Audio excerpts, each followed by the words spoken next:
go over the different parameters and really go into detail on all the different features in version 7 currently available and see how good we can make them be and how good they really are.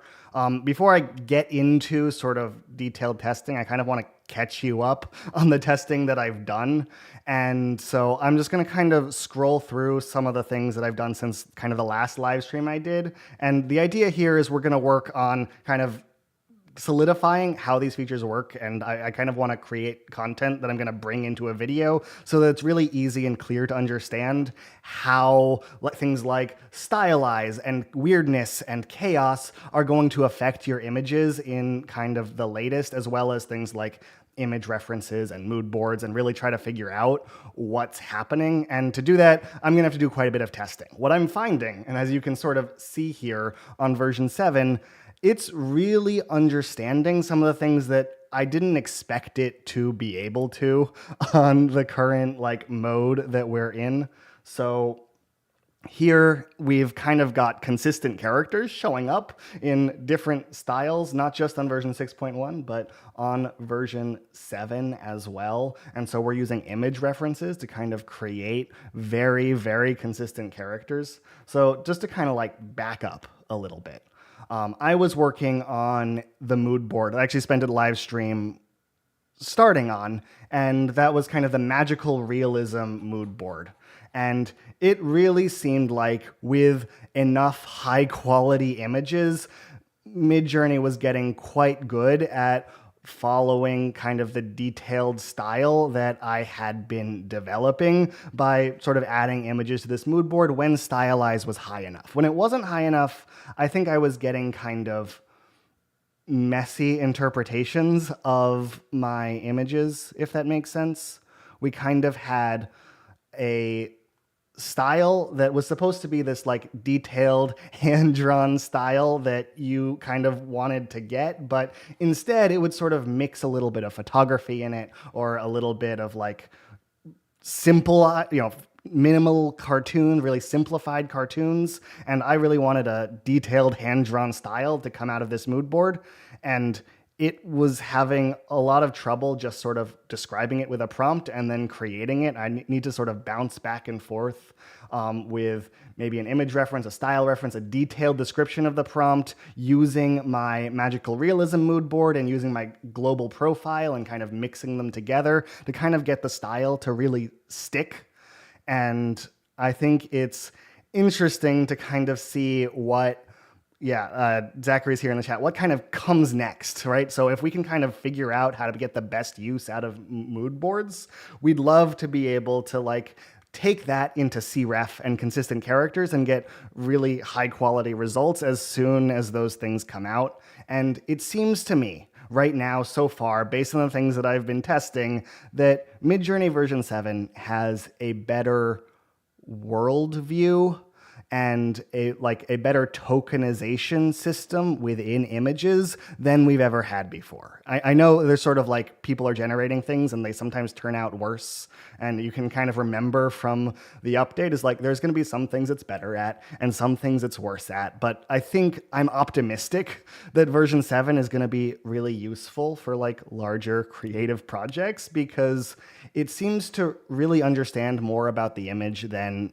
any of the other models we've had before, and really any other image model we've seen. And I know GPT-4o, the Omni model that has been taking the internet by storm, has a different kind of intelligence, but it's not powered by an image model, right? So it's sort of pure diffusion creating those images, and it's using a weaker image model, right? The photos aren't as aesthetic, the paintings aren't as aesthetic in 4.0, and I'm kind of excited to see what maybe a somewhat more agentic approach to an image model like Midjourney might be capable of doing, seeing as it seems to, in a larger image, right? So if 4.0 is sort of going down like a printer and only focusing on a little bit of it at a time and creating exactly the right thing, having a model that really understands the state of the world and is able to kind of piece things together would be very, very cool.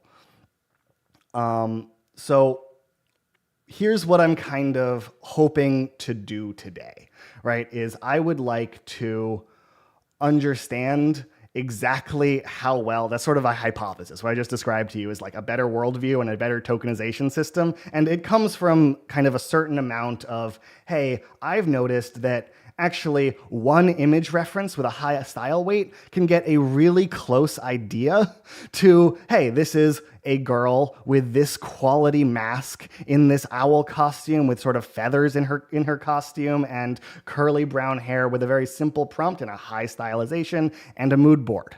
And those things sort of piecing together, even without a high, even without an image reference, just a mood board really does an impressive job defining kind of those intense things about an image. And this is something that mood boards didn't used to do, right? It didn't used to sort of carry information like, oh yeah, costumes are built out of feathers and people wear masks and hair is, brown and a little bit like frizzy. These are things that didn't show up in mood boards before because the tokenization system, the understanding of the image model didn't sort of pull off that kind of complexity and explain it to Midjourney in a way it was able to use it again. And now that that's sort of happening, and now that image references sort of have all of the detail of those image references in there so that you really get, and you can sort of see my mood board, right? I had these 5 images. I made a video making these characters the same like turnaround post sheet of, hey, here's one character, here's the next character, here's the next one, here's the next one. This is the same character. But it seems to be including real character information that will help us create some really cool things. I know I need to get to generating. People are excited. Zachary says, I've been seeing actual ads for version 7 popping up before YouTube videos lately, and they're legit. They've never done that before and definitely feeling the heat right now. Yeah, possibly. And or maybe they think that it's not sort of getting pushed out or explained well enough, or it's not clear enough in this moment how exciting it is. And I think that's sort of part of it, is without understanding the details about Midjourney, it's hard to get really impressive results out of version 7, right? If you kind of don't have a mood board, or even you just like have ranked a bunch of images and you have to rank 200 to even like get started on version 7. But then like testing it out and saying, a photo of a dog at a party. Weird is not compatible, so we won't be trying that one. A photo of a dog at a party. It's like version 7 creates something that's like kind of cool, right? It's like, okay, this is... And we'll see it in a second. Obviously, draft mode would go quicker, but I want to kind of show off the result here. Yeah, it's sort of image-y, right? It sort of looks like a photo. Why is he wearing glasses? I don't know. How at a party is this dog compared to what you used to be able to have from a simple prompt? And if you sort of jump back to version 6.1 and you use this same prompt on the V6 profile, you get an image that's like much easier to deal with, right? And I don't actually know. Obviously, these things are non-deterministic. I don't know exactly what we'll get, but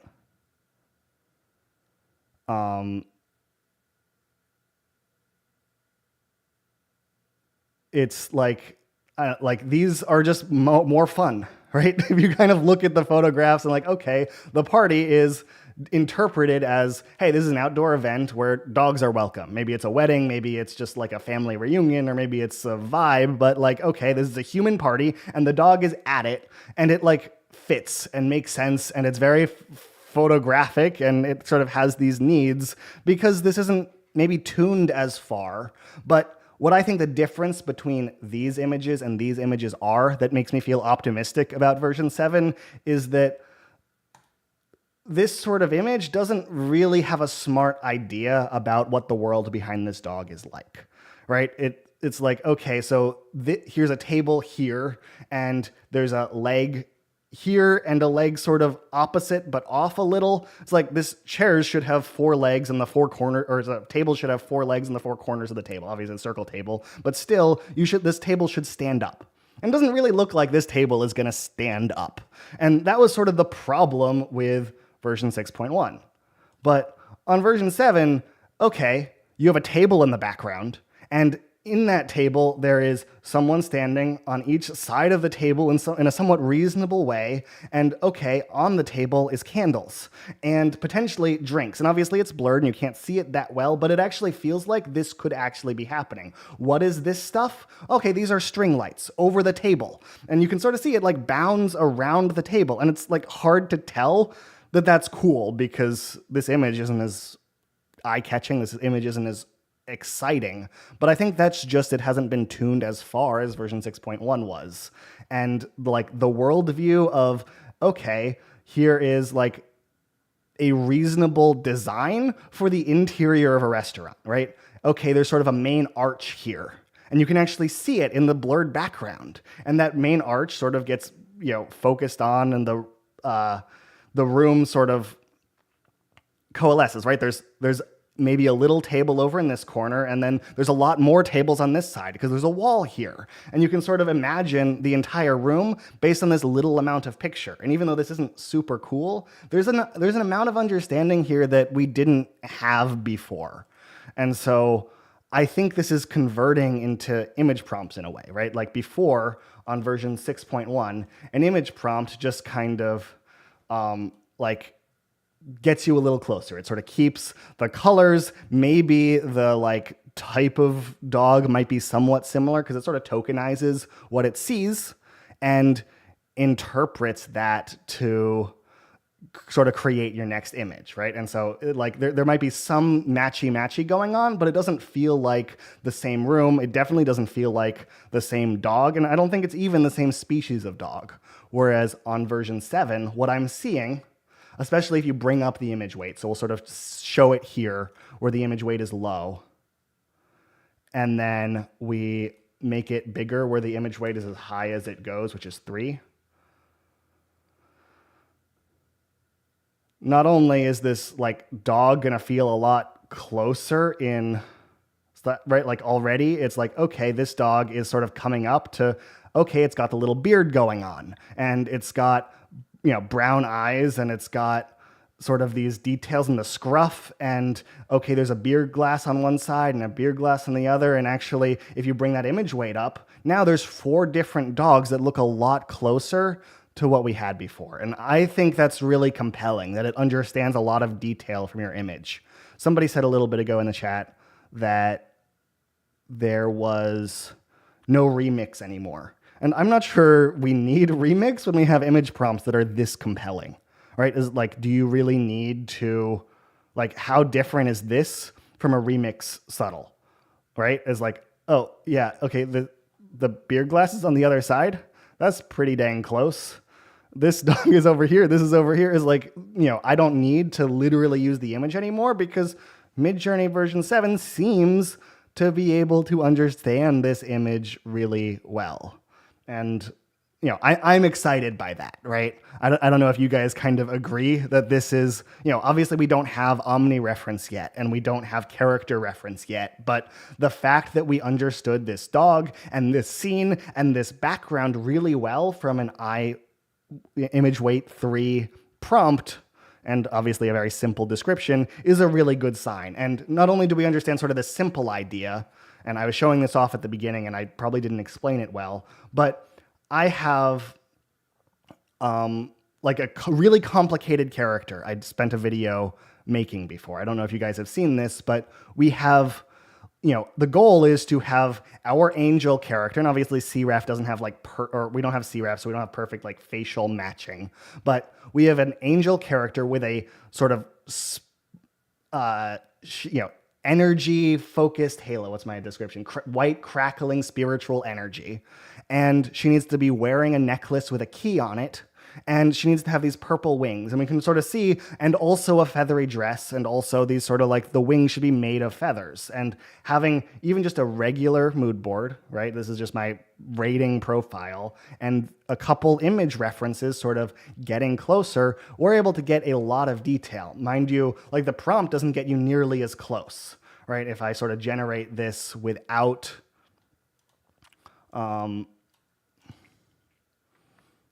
sort of that detailed image reference, it's really hard to kind of get all of that detail going on for what do my purple wings look like? What is the goal here? And it's doing a really impressive job in the kind of situation where it knows exactly what to do. And image refs being that makes me feel really excited about how things like omni reference and character reference are going to be when they show up, right? Here I asked for a photo and I didn't really get a photo, right? Having an image reference or a style reference guiding that style could get us pretty far. So those are the sort of things that I believe about this model, and I'm sort of seeing it here, but I kind of want to see really in detail what happens when we do things like adjust stylization with mood boards and with mood boards off. So let's for now, let me start by turning off my mood board at all. So we're going to turn off personalization here, and we're just going to use version 7 and generate like a pretty simple idea. I'm going to do a photo of a pear sitting on the bed of a model Ford pickup truck. Something like this. And we're going to do --s, and I'm going to use a little permutation here. So we're going to generate all like 10 of these at once. Stylization from 0 to 1000.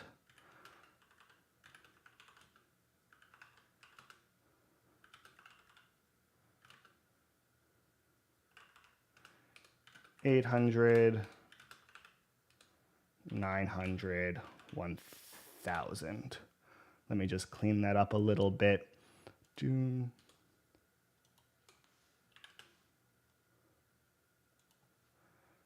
All right. And I'm kind of going to keep track of the things that I want to test. So this is actually stylization. And I kind of want to test a bunch of things. So we talked about the hypothesis for a little bit. This is kind of what I'm thinking right now. And now I sort of want to like keep track of sort of how I'm testing and what that is looking like. So I'm working on stylization right now, and I want to keep track of this prompt. The idea is we can sort of use these results in a video, right? I want to be able to explain to anyone who's watching in detail what exactly like these tools do. And I hope that this is kind of a clear way to think about it, but we'll see how useful. I think actually it would probably be a lot better if we ran this prompt with the seed matching, so we could sort of see the same exact image. So let me come do that too, right? I want to add to this prompt --seed, and we can pick any seed, right? I'll do 1, 2, 3, 4, and I want to generate this so that we can see how the pickup truck changes when we up the stylization a little bit through here. Obviously, we can sort of see stylize 1000 makes very much, I don't know. Let's wait to cast judgment. I want to use the seed, and I want to try this again and see how much more detail we get. Obviously, I'm on the sort of like pro mega plan. I use Midjourney a heckin' ton. And so kind of watching the differences between these images from 0 to 1000, we can kind of see sort of how it interprets these things. And it's hard to witness this scrolling. So what I am going to do is I am going to download all of these. This is 0. Download. This is 100. Right, it just doesn't show it here. That's why I was confused.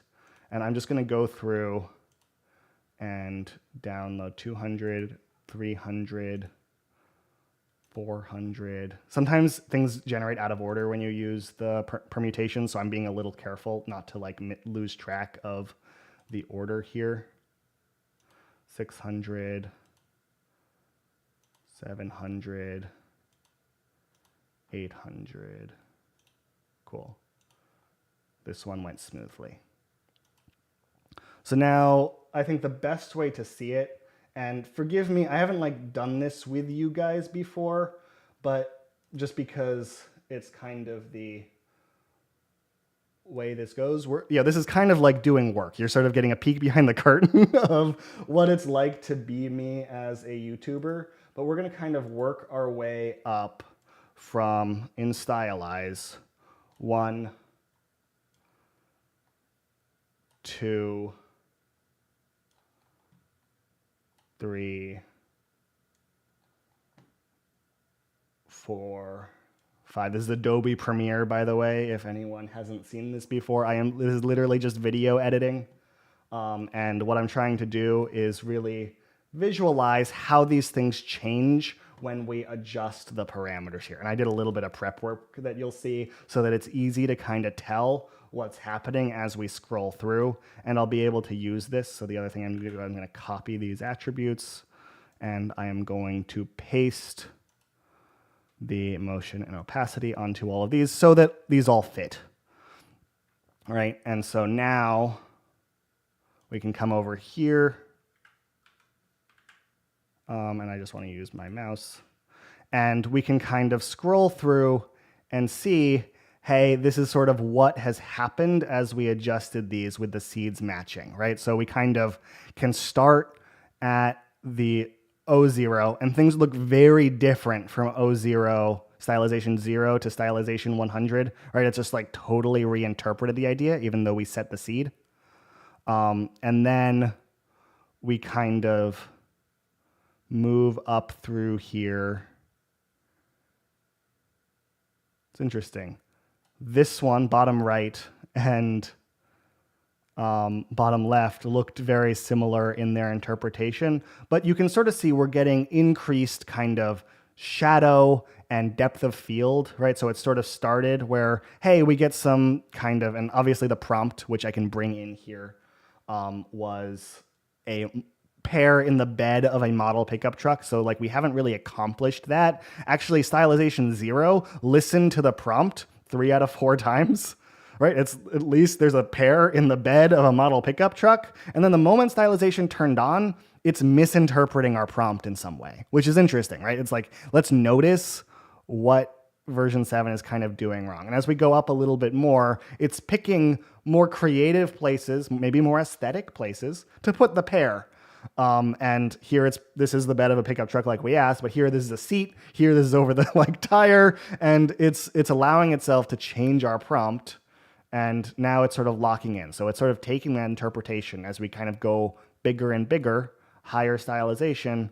This pair is like staying in this sort of new part, or at least new colors and ideas. And then it's actually, I don't know, this is coming back to the bed of the pickup truck. So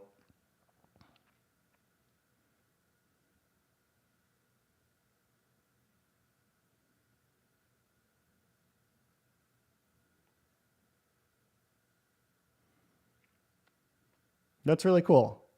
Yeah, stylization, for like those who have used it on version 6.1, the idea is that it's supposed to like use more of Midjourney's aesthetic engine to create kind of more beautiful images from the same prompt. And it allows itself to sort of reinterpret your prompt as you go up. And so I described a pair in the bed of a pickup truck, and it didn't really listen to that by the end, right, as things were getting higher. And it actually only listened to it at the very, very beginning, which is interesting. So the moment the stylization engine kicked in, it's like when we're not using the raw model of Midjourney version 7, we kind of got new interpretations and just put pairs on regular pickup trucks and kind of handled it from there. I am curious now how different this is from when we, let's see, I want to find this here, from when we turn on our global profile. So I have, in personalization, gone into Midjourney, or version 7, I've ranked 750-ish images, right? So if you open this up and you pick between your favorites, you can skip or you can pick something you like, or if you like the one on the left more, you can pick the one on the left more, and you can also use your arrow keys. 3 is skip, 2 is right, 1 is left, or 1, 2, 3.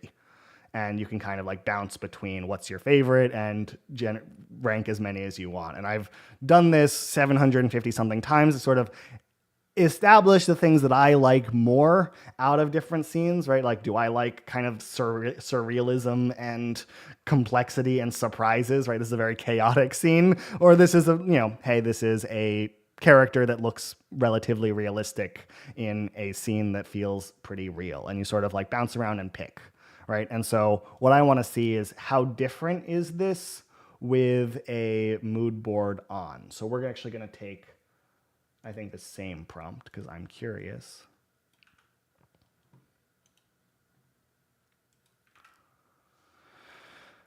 And so now we also have, so we still have seed 1, 2, 3, 4, and we still have stylization from 0 to 1000, but now our global profile, all the ratings we've done to help sort of establish what the image should look like.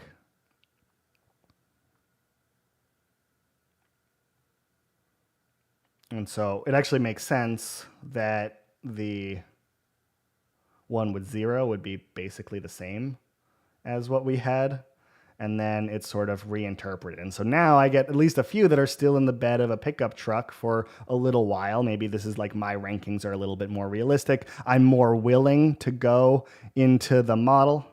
I'm more willing to like stay in that model style than maybe the average Midjourney user would rather. Like when it thinks it's generating car, it should look like a full-sized car. And I have ranked enough images that I like sort of that model, object aesthetic, so it looks small even as we get all the way up.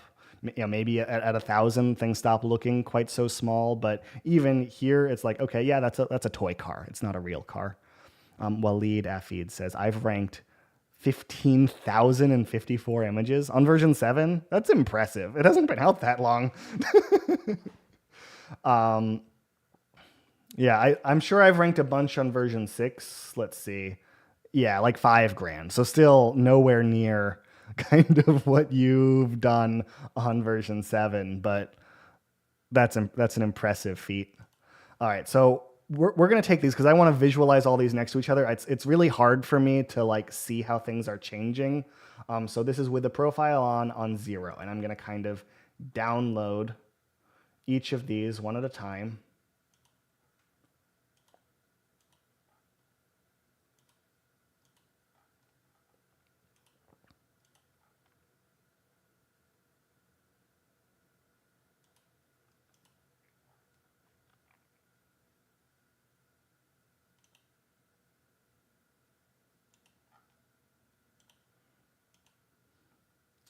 And we can bring them back into Adobe Premiere and sort of see how these are really changing as stylization goes up.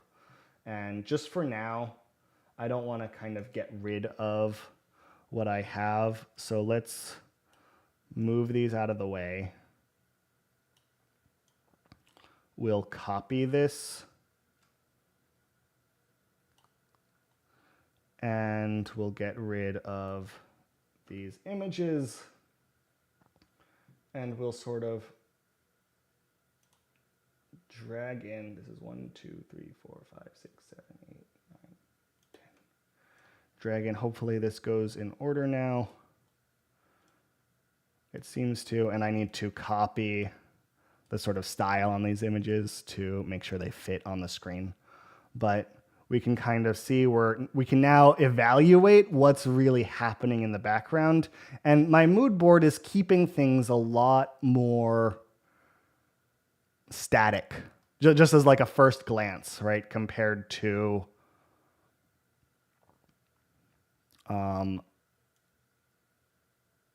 this, where it seems like it's jumping from one idea to the next pretty often throughout here. And I guess the bottom left, that truck, but it still like jumps in and back even though the seat is stuck. I'm not sure what does that. But here, sort of 0 is green truck bottom left, green truck bottom left, green truck bottom left, and then it switches, and then it's back to the green truck. So this is still sort of happening. But, it's basically, it has a different interpretation of kind of the starting conditions and is willing to work its way up towards the best thing. And it's a little interesting. We don't have stop to sort of see what it's doing as it goes. But it's cool to kind of visualize how it does that. I'm curious, why don't we send the same prompt at version 6.1 too, while we sort of do this? I'm just kind of curious about how this works.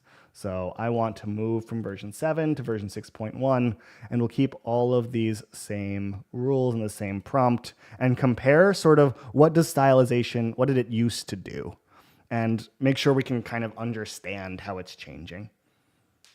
And we're using the V6 profile now. So we're sort of equivalent to the last thing we just did.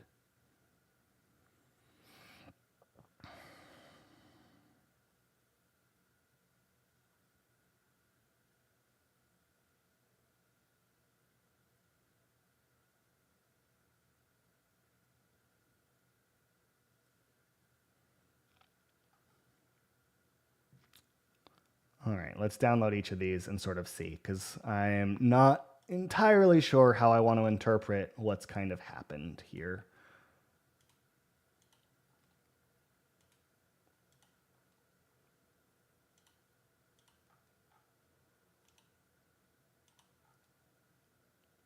Switching just to a pair towards the end.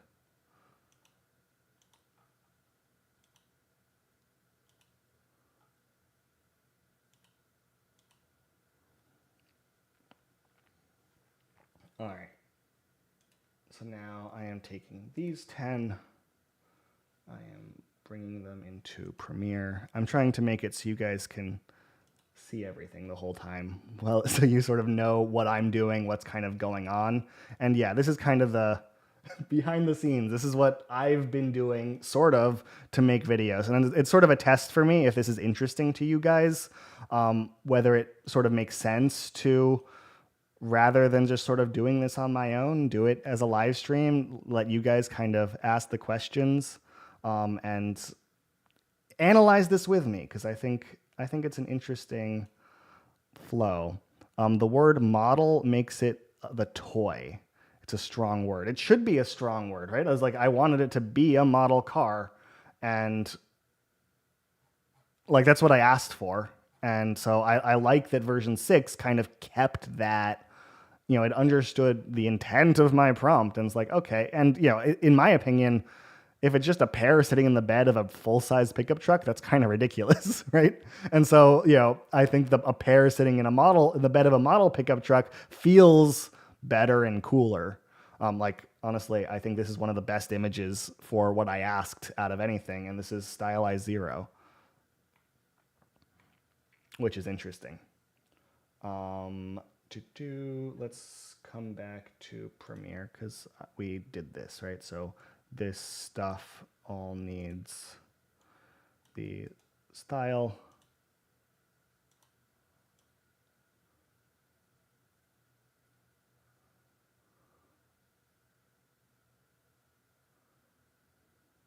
It's interesting. I think it kind of randomized the position a little bit, right? So if you sort of follow this red pickup truck through things, I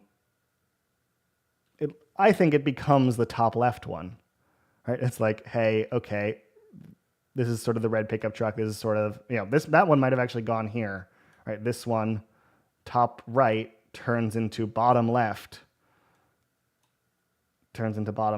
whereas, so Midjourney may just do that, and I may have to download each 4 to kind of organize them so that it's actually like a consistent flow of how these things are growing and changing.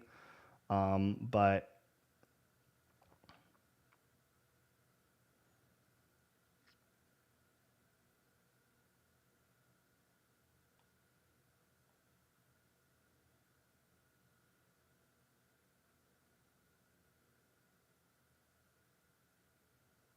we can sort of see I don't know, the pair becomes more appley. I think things like tend towards circles.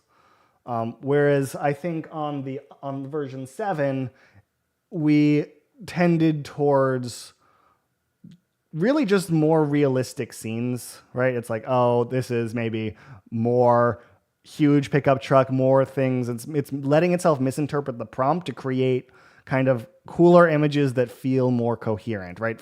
Feel more like a worldview of, hey, actually, why is there a pair and a pickup truck in the same image? And it thought about it and it's like, okay, this is a older farming pickup truck that's gone to like a farmer's market and tried to sort of place it in a world. I think this is kind of fitting my hypothesis to a certain degree. And here it's allowing itself to understand the toy model for a little bit longer. And then is like, okay, why would a toy model pickup truck and a pair be in the same image? Maybe they're on a kitchen table and it sort of built a kitchen in the background. And it was, whereas when stylization was 0, it just sort of did my prompt and left the rest of the stuff as simple and almost thoughtless as possible. Whereas here it's kind of working harder to build the whole world without consequence to how well it follows the prompt. It doesn't really care. Whereas version 6, I think, was a straightforward interpretation, right? We sort of went from pickup truck and we just kind of made it, I use the word prettier because I think it's following the aesthetic engine. I just don't think it's that clever, right? I don't think this is better, but it's sort of like, hey, what does a cool image look like? And it's cooler reflections and cooler shadows and more circular and more consistency in color and things that fit perfectly, right? It's like this fits the pair really nicely and that's cool and that looks good, but it's interesting kind of what is coming out of that. I made something for weird. Wait, is it weird or chaos that we can't use? So do we have, and I just sort of want to test, can we use chaos in version 7? Yes, but can we use weird in version 7? Oh no, this is version 6.1. Never mind. Can we use chaos in version 7? Yes, and we can use stylize, but can we use weird? And this is probably going to be a no. Okay. So let's sort of compare what happens. And I'm going to use the same prompt for now because I think it's challenging enough for it, right? It doesn't really know how to get a model pickup truck that looks like it's in the bed of a pickup truck every time. And I think that makes it a good one. It's like, how well does it do that? You can really easily evaluate it, but we may sort of explore different prompts here. So for now, let's kind of say, you know what? Let's put this in weirdness does not happen. Variety does. And this prompt is going to be -- chaos, and chaos goes from 0 to 100. So we are going to just take a 0 off of all of these.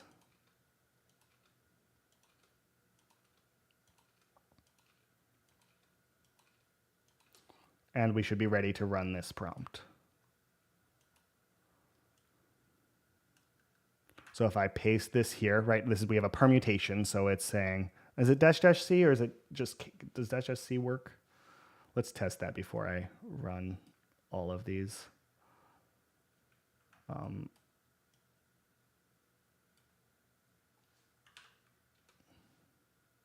Yes, it does. Okay. We need to reset this stuff. So we're not changing the stylization. We're not doing anything else. But now I can paste this. We have chaos and seed. So we don't need to write out the word chaos. We can get all 10 of these, but we don't want any of those other parameters interfering with how this image looks. And this is with my profile on.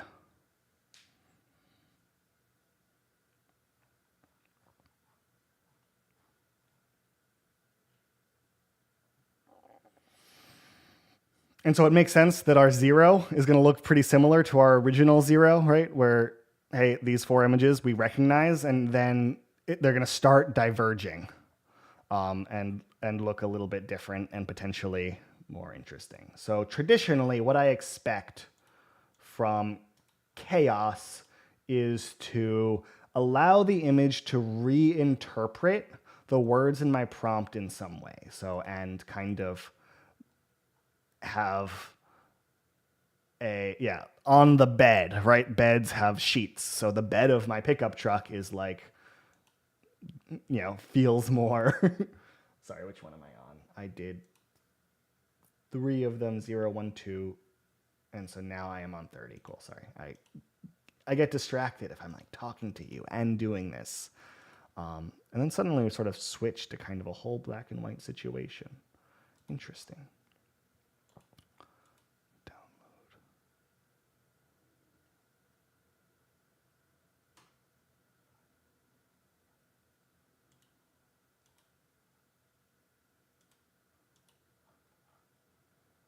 Ha, bed. Just totally reinterpreting it as a bed. Waleed asks, do you think that using an image from Stylized 0 and retexturing it at Stylized 700 is a better approach than just generating more images?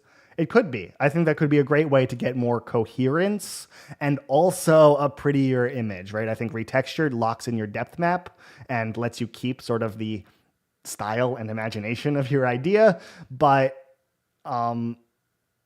yeah, like I think that would be a good way to go about it. I don't think version 7 allows retexture yet. So if I like, this is not a realistic thing, but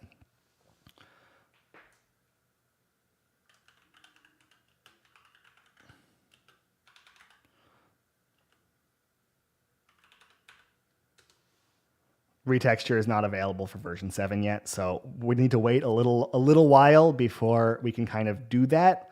But yeah, I'm interested to sort of see what comes out of it. So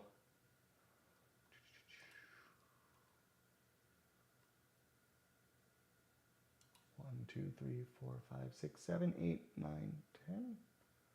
We're here. This should go like this. So now we are on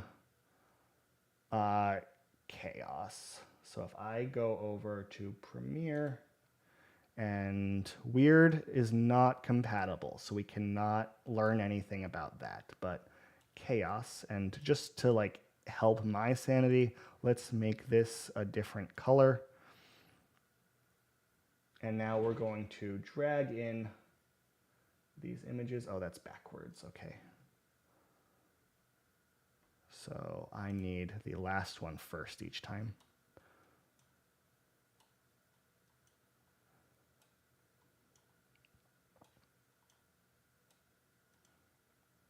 Sorry, like I'm sorting by date on Windows File Manager. And so what happens is I download the files, and if I don't refresh the thing, oh, I missed one. The first one here will go there, and that is this. And now I will copy all these and paste them like this. And this stuff is a little too long. Not that this matters. You guys get the idea. So here we have Chaos 0. This looks a lot like the Chaos 0 that we had on this. So this is version 6, by the way. This looks a lot like this image, Stylized 100, Chaos 0, right? Because like nothing has changed from Stylized 100. And so these are the defaults. Yeah, literally, it's supposed to be non-deterministic. And so these things are supposed to like change every time, but it seems identical. It seems like we got the exact same image between these two things. But then we kind of turn up chaos, and it's like willing to redo the idea a little bit. And I actually think it's willing to, like at chaos 10, sorry, this is S, these should all be C. You get the idea. I just sort of built these templates quickly. So we can kind of fix those. And so at some point, it made a decision about the pair and made it like a guitar, which is interesting, right? It's like it's willing to kind of reinterpret the idea. Guitars sort of pear-shaped, I guess. But it's like, how does it understand the world? And it's like, how does it do this? And it's like, okay, it's putting it on this. And then the bed of a pickup truck. This is the other thing we noticed earlier. It's reinterpreting the word bed to mean like an actual like mattress with sheets on it. And we can see that it like leaned on that. And so now our guitar is turning more pear-y, right? It's turning like into a green guitar. And so it's like, hey, again, I think they like swap where things go just to confuse you, right? This bed has like rotated over here now. I think it's sort of the same one and regenerating. So you have to sort of imagine what Midjourney has done with like where these things go, but there's no way one of these images started generating a guitar. I think the odds of that are very low. But yeah, it's interesting. So, and now our pickup truck is turning into just a little like bed frame truck, right? Which like, I feel like this is the coolest like representation of or of chaos that I think it's very clear understanding like what is chaos doing if you sort of follow the one that is putting a guitar in it, right? So bottom left, and now here it swaps and then sort of grows. Here it swaps back and it like stays very it like, hey, it's done the guitar thing, and then it does just the guitar thing, and then the guitar starts to have both, and then it's like, okay, doing everything. And it's, more willing to just not be our prompt anymore, right? Eventually at Chaos 100, this is a pickup truck with the word pair. This is a bed with the word pair. This is just a pickup truck and no pair. And then this is a bed with a guitar and a few pair-like colors. And yeah, so it's like, I think that really reinterpreting of the kind of evaluation. Should I be making this bigger, by the way? Do you guys want to see this better when I'm kind of scrolling through them? It helps me to kind of bounce to exactly where I want to be if I can see the timeline. But if you guys need to see and that's important to you, I totally get that. So let me know in the chat for the next one we do. I am also curious about a more normal mood board. So I've been working on this kind of magical realism mood board, and I want to do a chaos and a style test on one of these, but we should probably do it with a character because I've really been building this so that it's like paintings of almost entirely people in this kind of magical realism style where it's, hey, this is sort of pretty detailed anatomy and a pretty detailed painting with a pretty detailed background. And some of these were on version 6, but most of them I ended up generating on version 7. So you can see like the world is a lot more coherent and interesting. And I sort of spent some time kind of trying to get the best quality characters that I could out of this. And so what I want to do is let's try another prompt here. So let's bring up here. We're going to do something similar with this stuff, right? But instead of a photo of a pair sitting on the bed of a model pickup truck, let's do for this, we're going to do an illustration of a girl holding a red balloon in the wind. This is going to be with our mood board on. And while standing in a field full of sunflowers. All right, I think a little bit of detail in the prompt will be a little interesting. I do want to just test like the concept of prompt complexity as well. I can't spell field and right clicking doesn't work on this thing. Okay, so we're going to try this prompt and we're going to try it with chaos just to understand kind of how different it is, but we're going to use the mood board, right? So I think mood boards are like interpret the style a certain way. And I'm a little curious about how that's going to work. So let's go first pick our magical realism mood board instead of the global V6. And I find the mood board is a little bit complex, and sometimes I need to have the global V6 on too, just to get coherence better. But now we're going to try pasting, and I need my prompt again. We're going to try pasting this whole prompt and see kind of what happens here. And let's generate this one.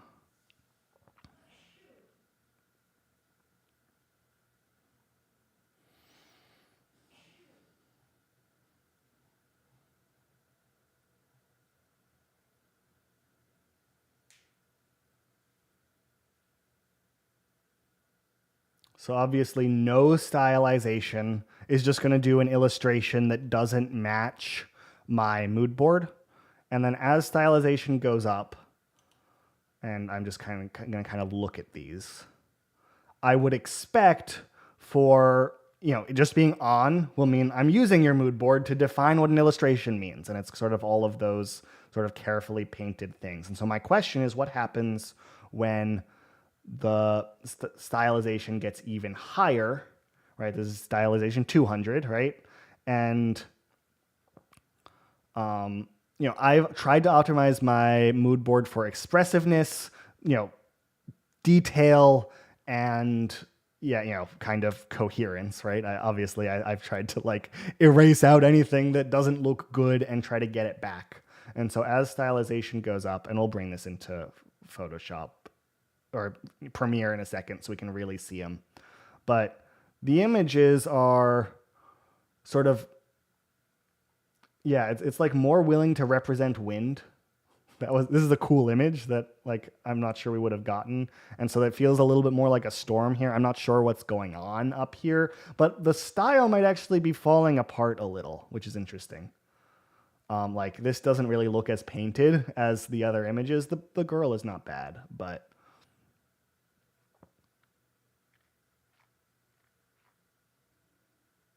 and sort of as we get up to actually getting up to 600, this is some of these are some cooler images. And again, it's not perfectly painted. There's a little bit of nonsense in the style going on in the background here, but the close-up isn't bad. Her face is pretty good.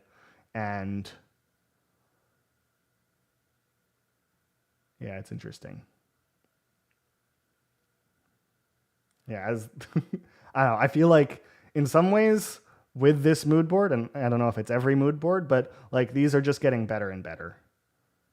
This is probably Stylized 1000 is probably the best version of this image that we've seen. Okay, let's download all these. I'm gonna go down this way, so I'm gonna start at the top this time, and I think that'll fix my things end up out of order. I need to reverse them problem. So I'm gonna go down 1900, 800. Download each of these.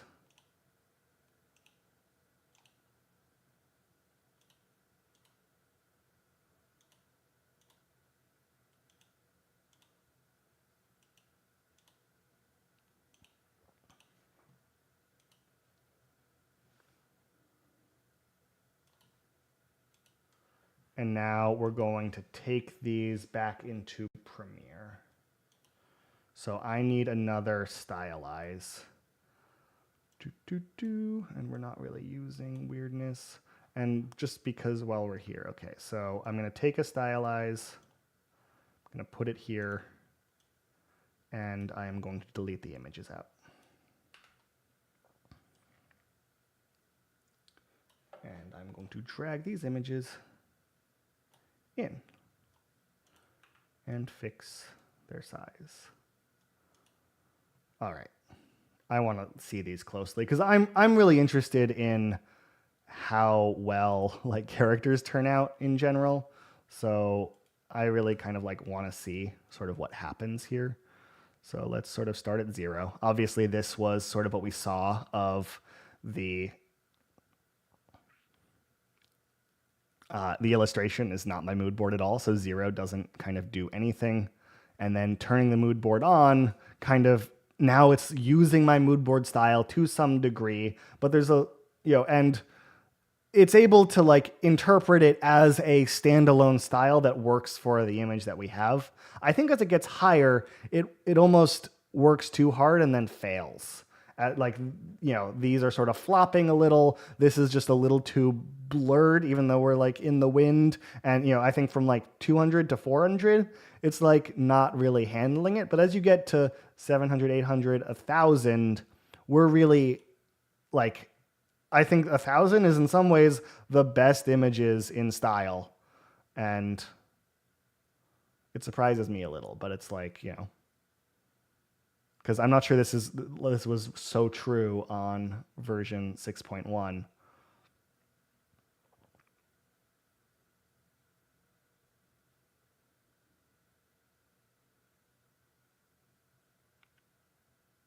Not every image. I think I like 800 for this windswept one. But I think a lot of the other images, this is the best. Like, this is the best version of this image out of all of them. And so probably the biggest jump is obviously from 0 to 100. But 100 to 200 is a pretty big reinterpretation too. It's like, hey, I'm not willing to kind of reinvent the style a little bit to fit the image I ended up generating. I really am trying to do your style, but it's not working that well because I can't focus on it completely. And then as you get higher, it's like, okay, I'm going to trust your mood board completely and trust that this image kind of matches your mood board, and we're going to kind of get the best result that way. And I think 800, 900, 1,000 are some of the best images here. And I think like these are some really expressive and interesting versions of this character. I want to try the same prompt on chaos. So let's go back into Midjourney. Forgive me while I sort of find out where I am. And let's see kind of what has come out of this. So we have a prompt ready for chaos. And we are going to generate it. No, this is the wrong one. This one. This is our prompt ready for chaos. Illustration of a girl holding a red balloon in the wind while standing in a field of sunflowers.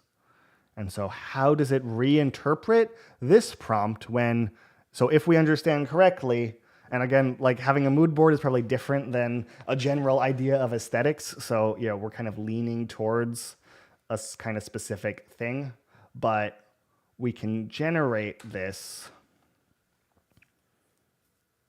And what we would expect is our balloon to get bigger and smaller, maybe our character to potentially like mix with the balloon in some way, or maybe a willingness to leave our style and just kind of do our own thing. And so let's sort of see what happens there. And all of these will have Stylize 100, so we're using our mood board, but it's not kind of as high as it goes. And now we'll sort of see how chaotic these things get. So starting on here, let's go through and just download each of them, bring them straight into Premiere because I'm curious.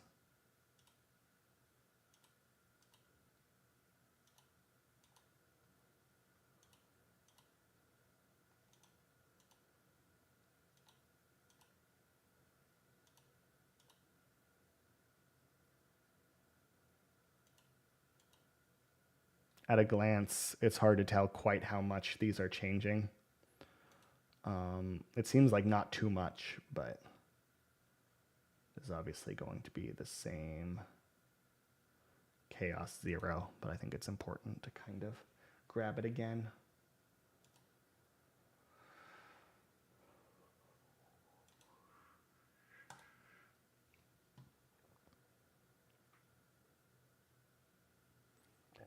Excuse me. All right.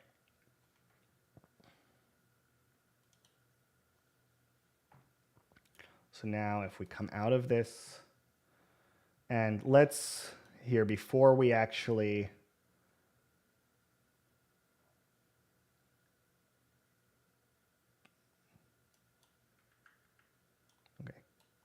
Before we actually use the chaos, I just want to fix the C before I duplicate everything. So let me, before I, just so that it's right later on.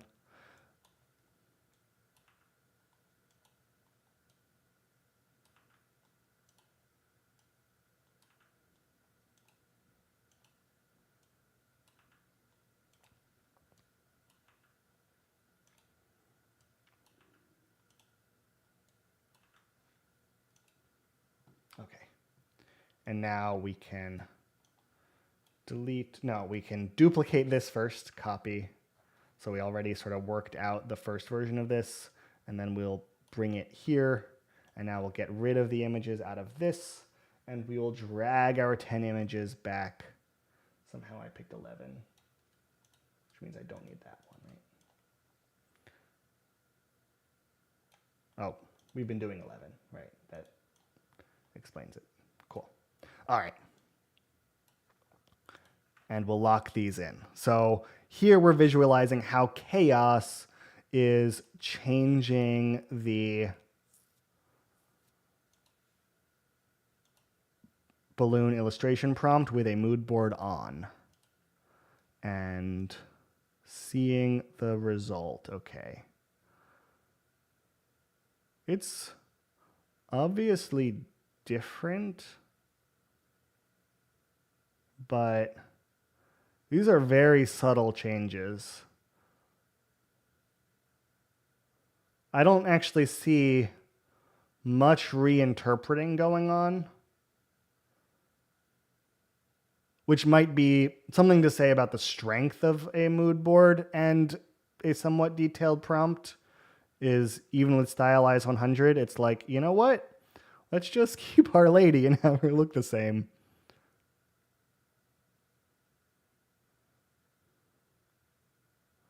So I'm kind of seeing a little bit in the bottom right of like bouncing between ideas and interpretations, but not much. And then obviously like some hair is bouncing around, but the pose, what these people are holding, like the angle that everything is positioned at, maybe it's sort of reinterpreting birds into clouds, into birds, into clouds, but things are really changing very little throughout these, which is interesting.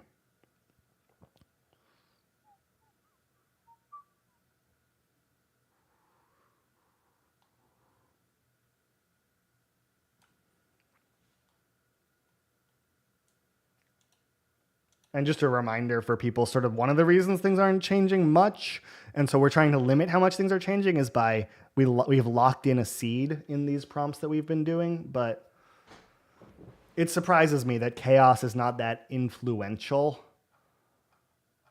as far as the, right? Because typically, chaos is supposed to be how varied the images are from one another. So more unusual and unexpected results and compositions. So I would have thought that like one of the images would have been the same, and then they would have sort of spread out, right? It's like, oh, okay, all of the other images in here are like start to be more and more different from one another if we really like follow that description. But instead, it just seems to be kind of converging back, right? So it's like under the same starting conditions, right? It's converging back onto sort of the same character and the same pose and the same situation, and only changing really subtle things like, yeah, clouds to birds, birds to clouds, and like facial expression, the way the hair flows and things like that. And so compared to chaos before, right? And so chaos before, we were doing the pickup truck example, the pair in the pickup truck, or the pair in the model pickup truck, and chaos allowed the interpretations of each of the individual prompts to be much different. And so maybe this is a more detailed prompt and chaos isn't able to like change it very much. I'm a little curious about that. If I just did sort of this same kind of prompt with an illustration of a girl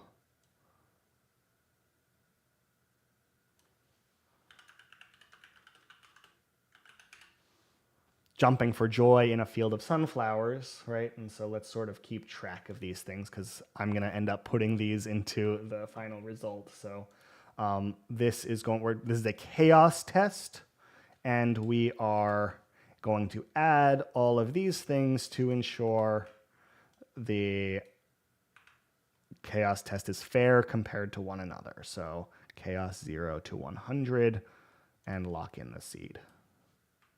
So if we paste this is now a simpler prompt and testing all the chaoses.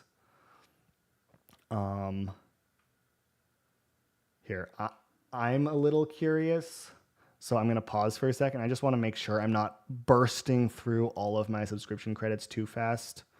I still have like half. Okay. We're obviously generating a lot of images in version 7 on turbo mode. I may slow it down a little bit. So let me jump back in.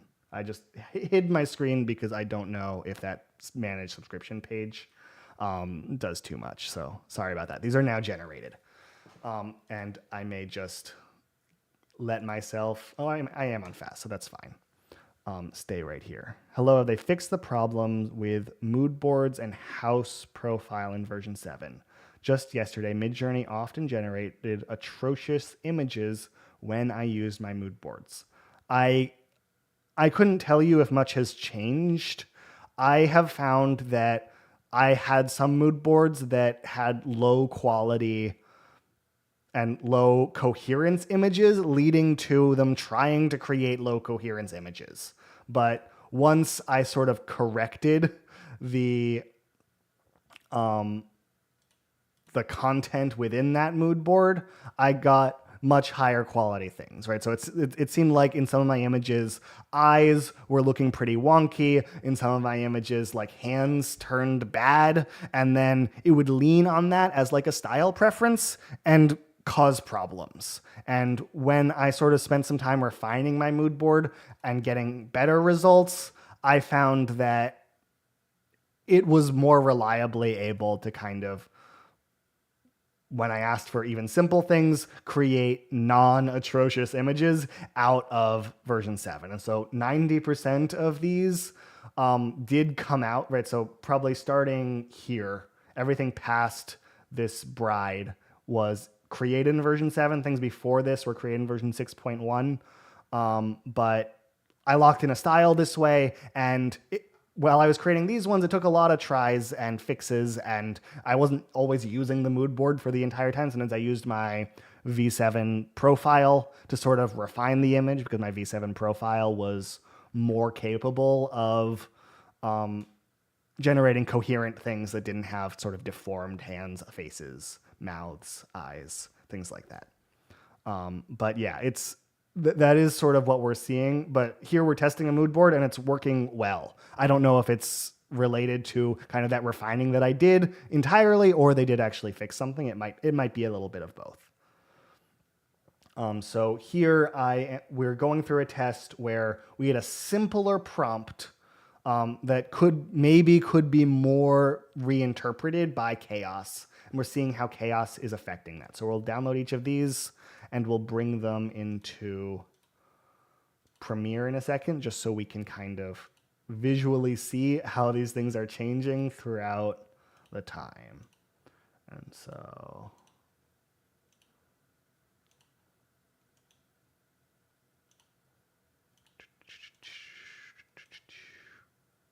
this is the last one. Okay, so here is our simpler prompt. Let me refresh these. And I want to go 1 to 11 and bring them to Premiere. So we need, I'll just kind of move these things off. We need another chaos. And I'll need to figure out which prompt was which later, but I think I'll be able to do that. And I don't really want to spend too much time like making prompts visible for you guys, because we're just trying to see the results right now. And so, okay, so let me make it so that the images fit on the screen. And yeah, let's sort of see how these turned out. Huh?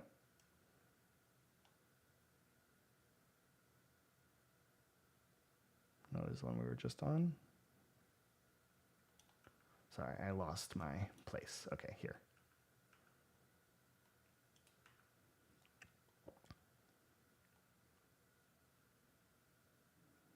Even with a much simpler prompt, things are not changing a ton, right? It's like changing her outfit, changing kind of the experience of like how she's showing her joy, and pose is changing a little bit, but what I thought would be chaotic really doesn't seem to be.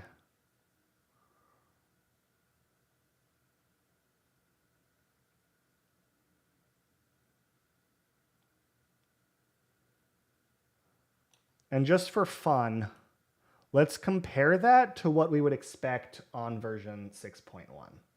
So we can take either of these prompts.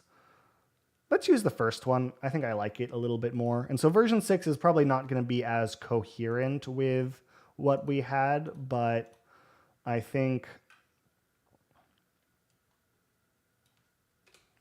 it's interesting nonetheless. So we are testing how chaos transforms this image with the mood board magical realism on. And I found version 6.1 does cool things with the mood board created in version 7 if you kind of can like work towards that coherence. And yeah, I sort of found I was getting good results out of that. But how chaotic is this? And maybe I misinterpreted how effectively that like chaos would appear within my image here. So let's download each of these and we'll kind of bring them into our montage and actually see how visible a difference is. So this is the test compared to version 7. How does version 6 do when with like increasing chaos values for, and this is 0 to 100, right? Yeah. Okay, which one was I on? Whoops. 1, 2, 3, 4, 5, 6, 7, 8. So we are on this one. 9, 10, 11. Cool. All right, so now I have all of these images and we are bringing them into Premiere. We're closing this.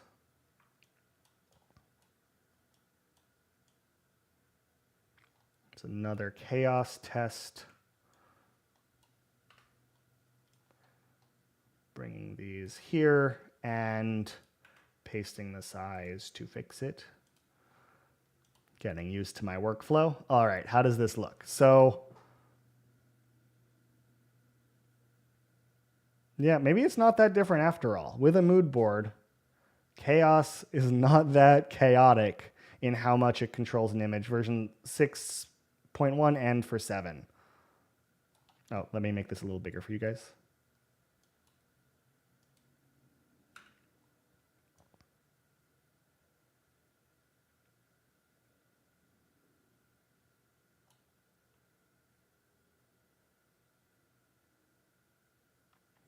Yeah, it's like increasing, or, you know, it's just sort of changing how it's interpreting kind of maybe the facial structure and, yeah, like the position of hair, the position of sunflowers a little bit, but almost everything about it is pretty much the same, right? It's like, hey, I'm maybe willing to change colors a little bit, but really almost nothing is being reinterpreted, which is interesting. And so maybe with, yeah, even with simple, you know, we sort of tried the simple prompt. So I need to think about what I think is actually happening with chaos with a mood board on, because right now it sort of seems like it's almost nothing. um, let's sort of try a little something with just kind of increasingly simple prompts, right? So I just want to kind of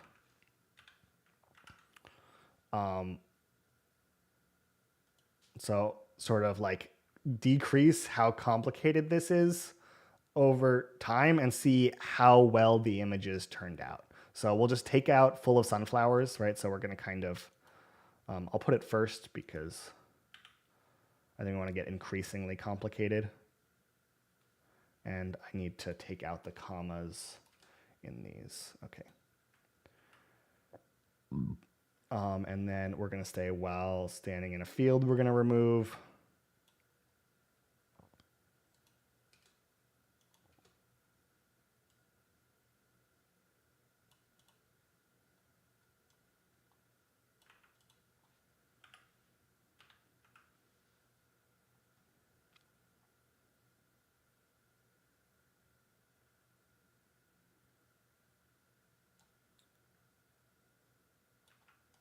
And so I'm just sort of building a permutation of simpler and simpler prompts right now. So holding a red balloon in the wind, holding a red balloon, and then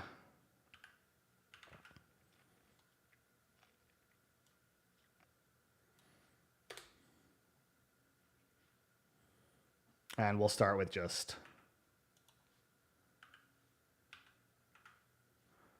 a girl. And just for fun, we will also do an illustration.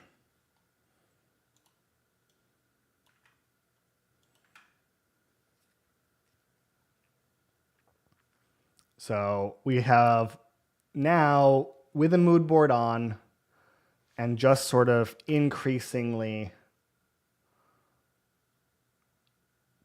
complex prompts from beginning to end, which I'm not sure how useful this is. I don't think locking the seed really does anything when we change the prompt this much between things, but we can kind of see.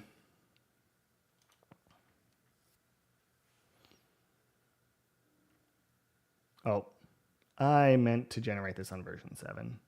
I guess we like seeing this in version 6 is somewhat interesting. I think version 6 is pretty good at handling a very simple prompt and creating cool things, right? This is literally just an illustration. This is literally just a girl, and it's creating pretty successful scenes.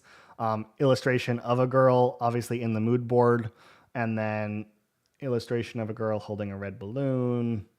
And so our red balloon is visible, and then a little bit more detail is kind of, I don't know, it's adding interest to the scene, right? Just like mentioning wind and like, I don't know, while standing in a field of sunflowers. It's, I don't know, it's pretty compelling, but let's see it in version 7. And this time I will lock in the seed. So let me, copy this. And now that version 7 is on, we'll kind of see this here. I am curious to also run this with just a kind of more standard mood board.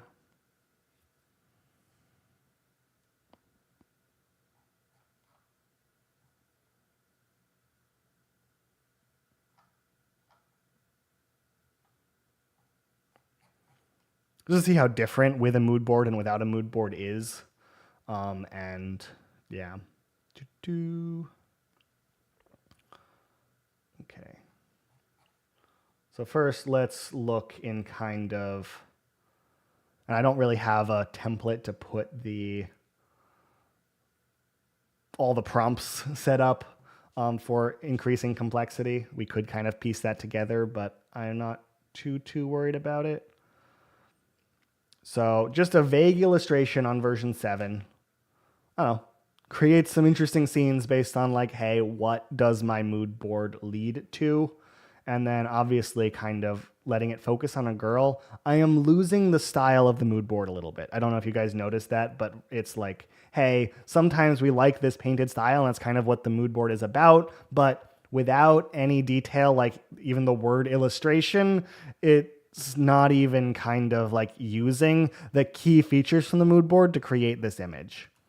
And then we kind of add in the word illustration and gets a little bit closer, right? These feel like they're in my magical realism style a little bit, but I think we would like to, and that's sort of what we learned from our stylization tests, right? Is like, hey, actually having stylize be higher, let it stay in style longer and in a more interesting way. Obviously, we had a little bit of description in this prompt so that it stayed in the illustrative style, but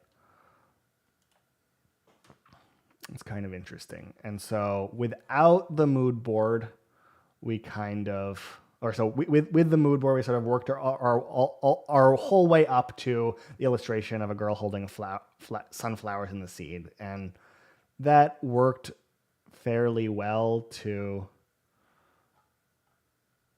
actually more detail, and it wasn't even detail about the style, but more detail let it reference more stuff in my mood board and figure out how to make things, I think, right? It's like, hey, let's think about clouds, and let's think about hair, and let's think about wind, and obviously, we could probably get even bigger in the amount of detail that we wanted to have and say, hey, this is an illustration of a girl holding a red balloon in a field. She has brown hair and green eyes and is laughing, wearing a farmer's outfit, for example. And it seems like adding more detail, and almost any detail, right? Okay, so we need our mood board on to sort of test that here. But adding more detail into, turn the seed on too. Adding any more detail into the scene, my hypothesis is it seems like the mood board is acting further as we add more detail. And so simple prompts, it doesn't really know how to use the mood board because it can't maybe refer to enough stuff. But when it's described pretty well and with kind of a lot of focus, it's able to be like, okay, how do I make green eyes? Okay, how do I make brown hair? Okay, how do I make a farmer's outfit? Okay, how do I make leaves and sunflowers and balloons and wind? And it can sort of go look at the mood board and see if there's any information about how to do that sort of thing. Whereas when it's kind of on its own and just saying, make a girl, it seemed to have trouble with that. And so now let's sort of see what happened with just the mood board off, right? It's sort of an illustration. Obviously, like there's a lot of styles that an illustration could be in. And these are some cool ones, right? Just a girl, right? Actually went with sort of, okay, one is a photograph, one is like line art with marker underneath, one is sort of maybe a pastel drawing, colored pencils, ultra realistic color pencil type drawing, charcoal, and then if you say an illustration of a girl, it's like, okay, how does it do that? And it puts her on a plain white background. This is just sort of my standard profile from kind of default ratings.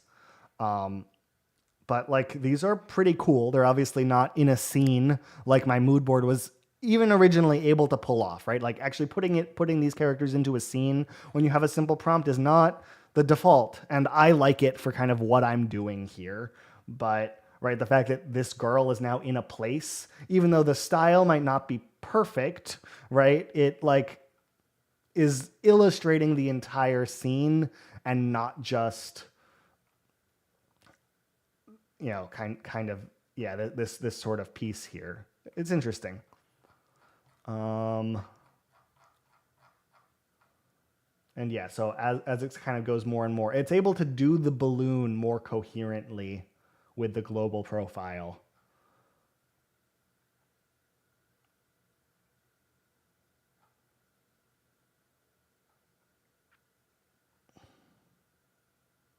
And then once I've sort of defined kind of that whole scene with a lot more detail, even the global profile did a very nice job sort of illustrating that.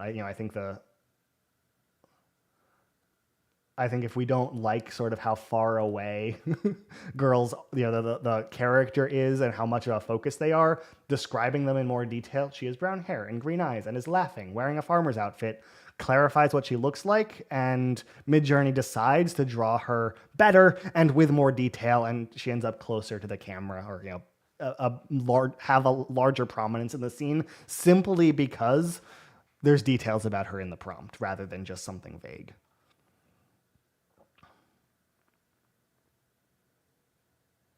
And similar again with the mood board on. It's interesting. What were some other things I kind of wanted to test here? So, standard versus draft.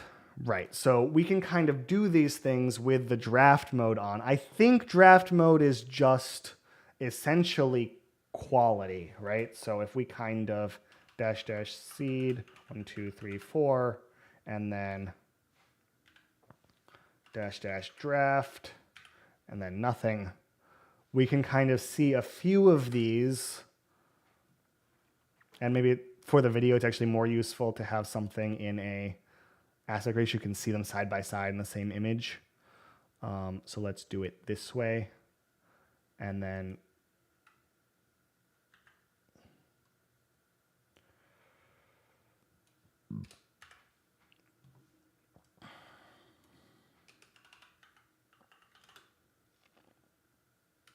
seed is set, dash draft.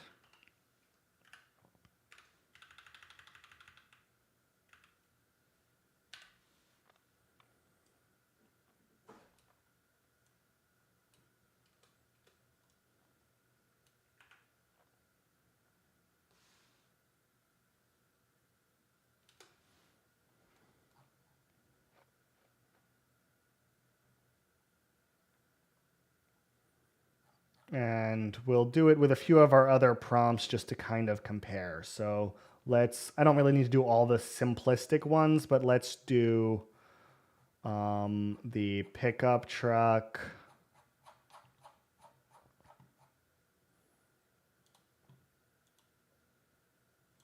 And we'll turn this off.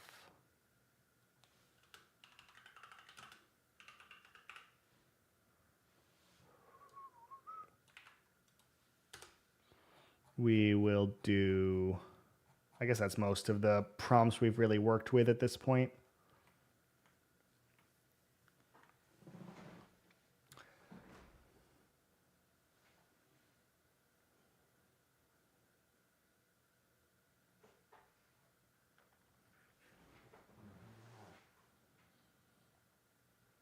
And so how different is with the seed matching the draft from the prompt? So we are getting closer up character faces, somewhat related poses, but not perfect ones. And it seems like kind of new outfits and almost entirely new backgrounds. It seems like, so if we look closely at these, we have some like edge refining not happening. I think this is all in, it makes sense with what I think has been happening for drafts that I've worked with, but it's interesting to kind of see it in context.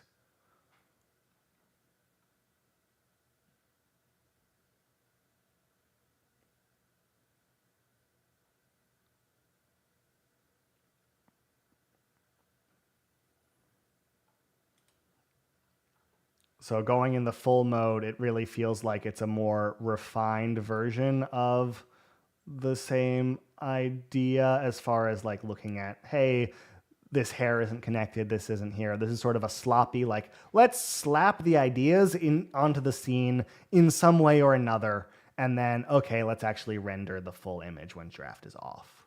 And so similarly, the draft of the photo It's actually already pretty photorealistic.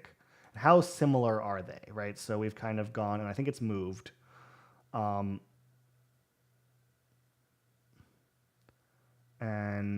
pieced. Yeah, so it's like the placement and composition seems a little, well, I would say smarter, but it's actually not clear to me that this is strictly better. My favorite image out of all of these is this draft one. As far as composition, actually, the quality of it isn't bad at all. Though I do like, and obviously I asked for the bed of the pickup truck, but it's cool. The default smile always looks slightly insane. Yeah, that's true. It's a little bit too much when with the is laughing. I think there's kind of there's a middle ground that kind of gets a little better, but I think this is a more reasonable one. I'm not sure why it sort of picks that, but I don't know the like just the default smile when you don't say anything at all isn't bad. It seems relatively reasonable, but my mood board I've been leaning towards kind of the expressive version of characters, right? So we sort of look at magical realism. I have some kind of crazy smile, but like this kid is kind of excited to be out on the ice and things, and hey, she's excited to dance. She's sort of putting on a show, and I think like a laughing like this is pretty compelling. And so if we can kind of let it learn the hey, I'm yelling and excited about the birds around me, or I'm just like a little happy to be here when it makes sense. I think is cool. And yeah, I try to focus on the non-crazy smiles, but it is challenging. And there are plenty of crazy faces, and Midjourney is happy to make them. But I do like, especially for this style, if you were like trying to use something for maybe a children's book or something like that, you want faces to be as expressive and easy to connect to and understand what the emotion is as possible. And sometimes the default smile does go a little bit in the wrong direction. We talked about image weight and image prompts at the beginning. So it's kind of, let's turn the mood board off, right? Let's see how style references do. And turn it really off. How good is a style reference at doing something with a simple prompt? And I'll probably do something like this, right? Well, no, I want to do a different one. So an illustration of a boy running through the forest in the dark away from a wolf. And so this is style reference. And then I believe we have SW to sort of compare, right? So if we kind of say, hey, we want, and I think it is from 0 to 100, but I could be wrong about that.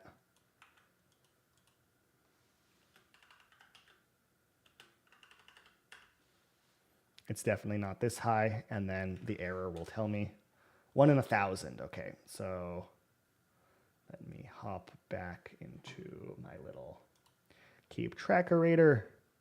Let me paste this, and let me actually, we have something from 0 to 1,000 already. So let me just grab that and paste it here.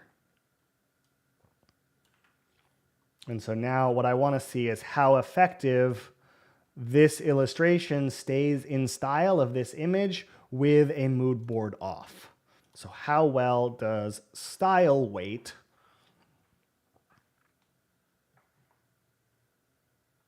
do at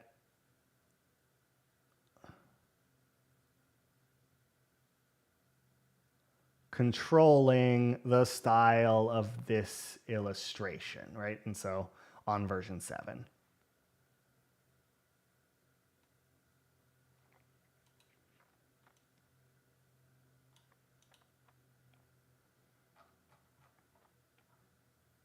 And I would really prefer it was in the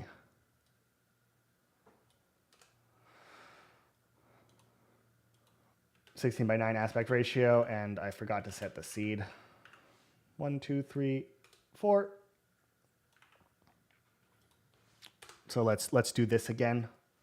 And let me fix my prompt while that's generating. So I want to add the seed here so I know that that's happening. And we're in 16:9. I should probably put that on most of these just so if later we look at that in the video so you sort of see what the prompt is. I've been doing most of my tests in 16:9, so they're easy to kind of watch grow.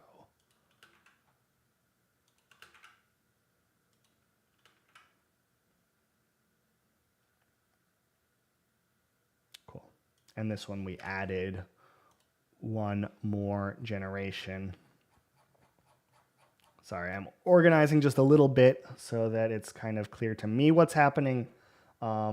We added this more detailed description.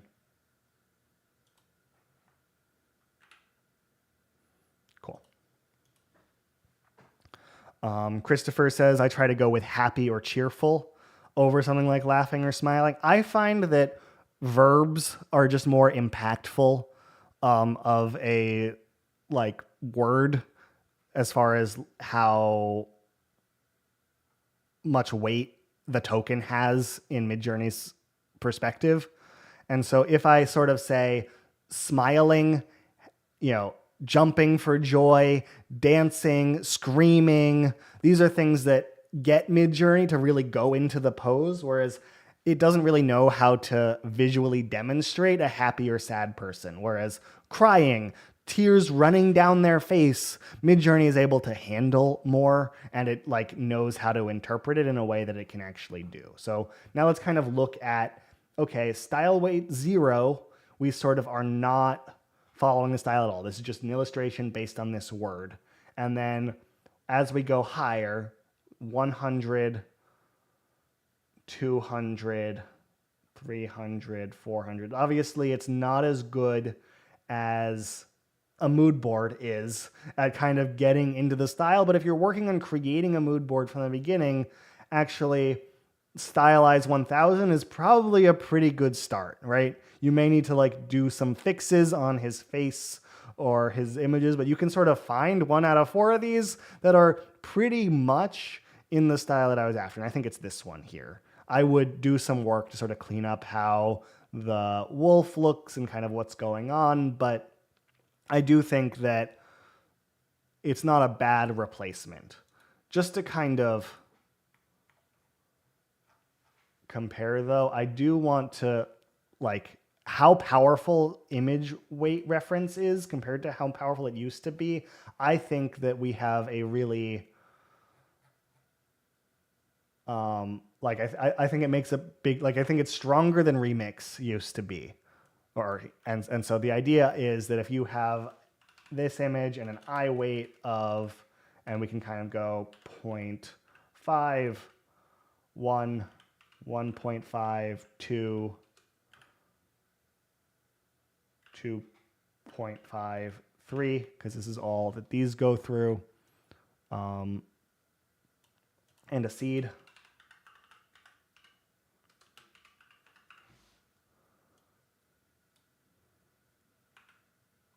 Will look so much more like this image as we work our way up to it. And it's kind of crazy how impactful this image weight. Obviously, just to sort of remind people, I'll do the error thing again, --I weight, and we'll do 500 just to see. It needs to be between 0 and 3, which is, it seems weird that style weight goes from 0 to 1,000. Character reference goes from 0 to 100, and then image weight goes from 0 to 3. It just feels odd to me. But as far as the content of this image, even without a mood board, right? So we're not controlling the style at all. We are just bringing the content of the image back into here, and it is really quite compelling. It might not be exactly the same character as we talk about facial structure. It might not be exactly the same style. I think it could be if we sort of brought the mood board back in and went into magical realism and then did this again where we pasted this in, I think we would find really, really close likeness to our original image, which we're like before character reference, right? Like, cref is not here yet, object reference is not here yet, but we can get some really compelling results out of just sort of this one go. And they look very similar to our original, but it's basically like a remix creative and staying in style and looking really, really great.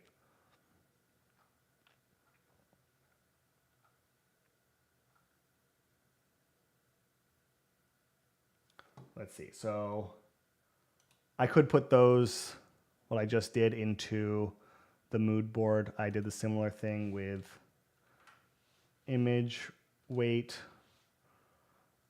We've been testing mood board on and off. Those were my key tests that I kind of wanted to go over for the live stream. I'm going to sort of bounce around and generate just kind of randomly for a little bit and give you guys a chance to ask any questions you have, because I know I've been kind of focused on this stream, and we can kind of think about what the sort of best approaches are at this point now that we've kind of created all of these little things. I'm hoping to sort of organize my thoughts and think about really, okay, now that we understand really what Stylize is doing on version 7, really what Chaos is doing on version 7 in these sort of different contexts, we can try to use that. And I kind of want to put together a video showcasing how to use version 7 as well as we can. And I'm curious what you guys think, and I'm going to kind of test my hypotheses or my kind of conclusions from that testing that we just did for a little bit before. I don't know what time it is. Okay. I think we have another good half an hour to an hour to kind of go through and figure out what is the best way to do this? How do we get the coolest images? And are we really understanding how to use these things well? So we've been playing with the magical realism mood board.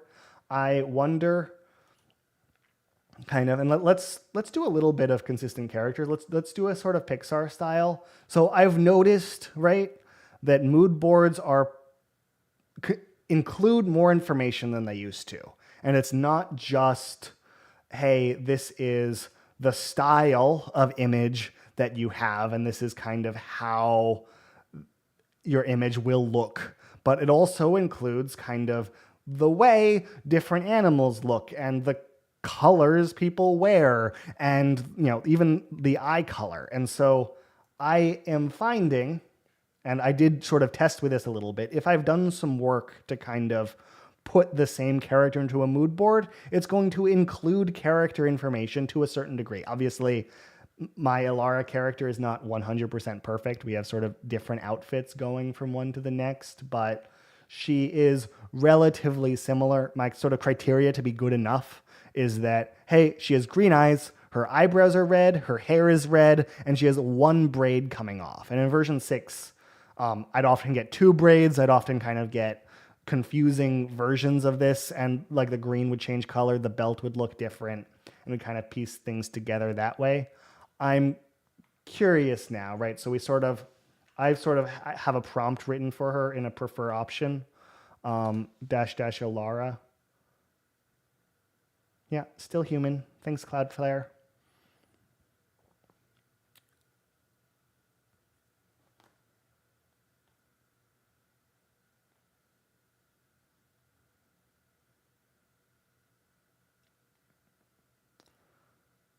And this is without an image reference and without a C reference, and it's just the mood board with those images, kind of like it was Alora trying to recreate this character pretty compellingly. Excuse me. And it includes the style information, right? She's sort of in that Pixar style, but also we have this. And so if the mood board has that information and can apply it to create not only the Pixar style, but also like her character information, we can kind of build a character set and then use that character pretty reliably. And I think the moment cref comes out, this will turn from good to almost perfect, because we don't really need much more as far as consistency is concerned. I'm seeing one braid, one red hair. I think the shape of her face is a little bit off. I think the length of her neck changes a little bit more than I would like. And I think her outfit is a little bit different, but I think we could solve that, right? We saw that image weight seems to be really effective, right? So if we sort of take a favorite image of Alara, right? So we can kind of say, hey, you know what? I think this is a really representative image of my character. I can kind of use this as an image prompt and do Ilara, and I can do dash dash I weight, and we'll, you know, so if we kind of scroll through these, did I spend too much time? I think that 0.5 is maybe sufficient to get the character and the costume to kind of look the way we want. Do you think we'll see CREF or OmniRef out today? Yeah, I am not sure. I think there's going to be an office hours. I think they're going to talk about where they're at. My instinct is that their announcement was like, you know what? Get excited about CREF and OmniRef. This is very exciting. Wait, where was that? Obviously,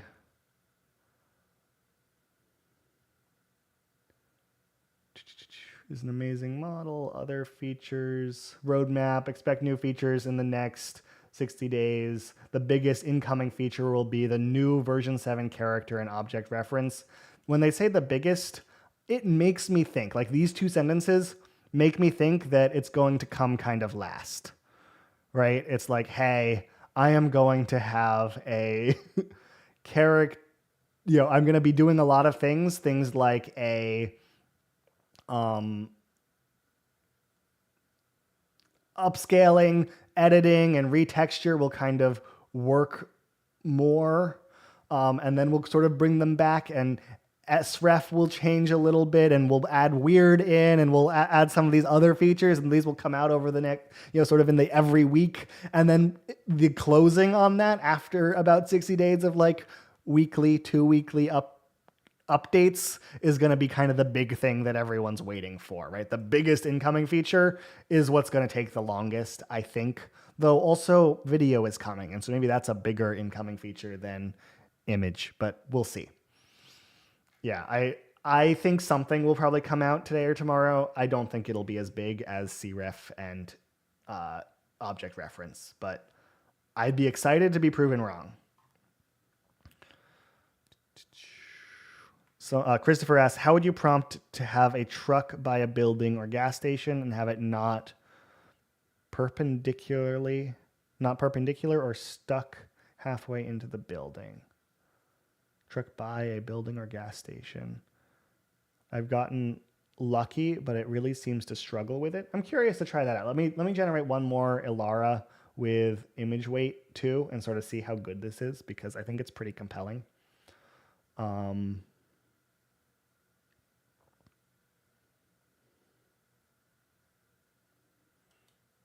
even with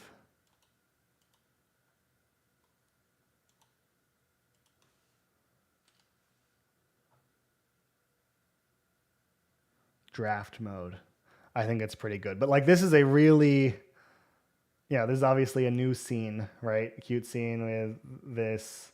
Did I describe anything else? Not really.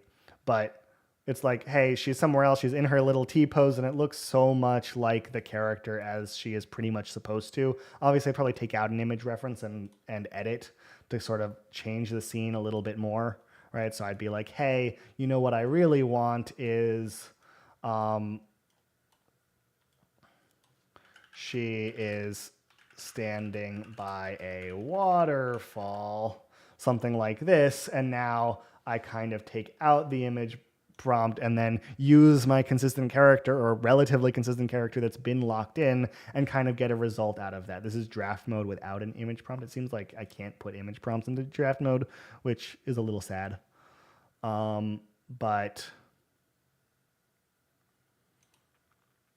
like, I think that's a pretty compelling answer for kind of what we've got going on here.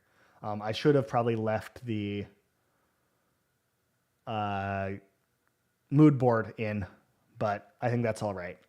So your question was, how would you prompt to have a truck by a building or a gas station? Let's sort of try in a photorealistic place. So I'll bump over to my V7 mood board and let's sort of see if we can replicate the issue you've had.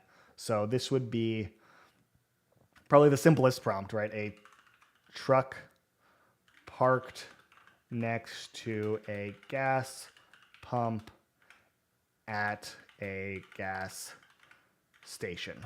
This is sort of be the first thing I'd write if I was dealing with that idea. And with sort of the V7 profile on, and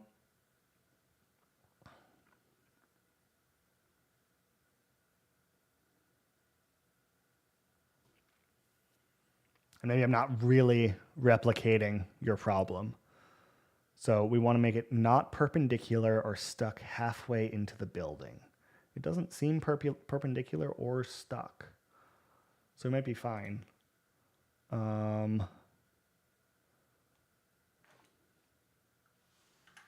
Hello, Alex. Welcome to the stream. We've been doing a whole lot of testing, and now we're kind of not wrapping up because I think there's still plenty to like talk about and do, but we've been building out sort of how do mood boards affect prompts, how do these different parameters that we have access to affect prompts, and what kind of images are you able to create, kind of using things like image references and image weights, style references and style weights, and mood boards to kind of control your images into a certain direction. And Christopher, I'm curious for your question, if you, like, this one's a little perpendicular. I didn't worry too much about it. I'm curious if this is better or worse than the results you typically get, and maybe if your prompt that you would be trying started different, because it seems like I'm not getting perpendicular or stuck into a building. We could do a similar parked, and I would do like in a parking spot in front of a bank, right? To sort of give an idea. And we'll do not just a semi truck, but just a regular old truck. And we'll see. Oh, I probably don't need chaos on. Yeah, no problem. Happy to have you show up. It's cool that you guys like come in, join late, and you can obviously, like, when this is all over, YouTube lets you sort of use the live stream. It'll be available on my channel for a while. So this is a truck in a parking spot by a bank, and that's pretty reasonable. That's pretty reasonable. This one, the parking spot is a little wild, but I think this is pretty reasonable too. It may be perpendicular to your question, but like I think that's like pretty much exactly what you would be looking for. So that's cool. An image I've struggled getting without an image ref is a low angle shot of a road in profile, so to speak. So if you're looking at it from the side. Ooh, interesting. So we kind of get low angle shots of a road, but you tend to be like looking down the two lines in the center, right? So if I said a low angle shot photo of and let me say cracks on a road. Low angle shot. And we don't have to go too much more detail than that. I think saying pump helped. Cool. Yeah. I think next to pump in a parking spot, right, is like where should it be? And just describe it with a little bit more detail. And I think you'll be happy with the result.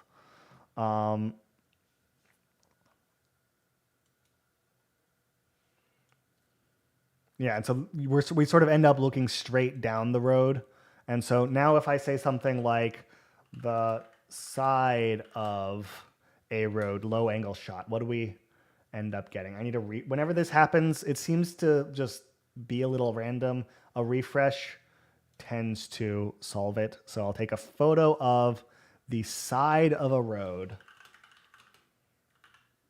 low angle shot, and sort of see what this comes up to, right? And I think you're right, is like it tends to look down the straight lines. And how do you sort of approach it differently?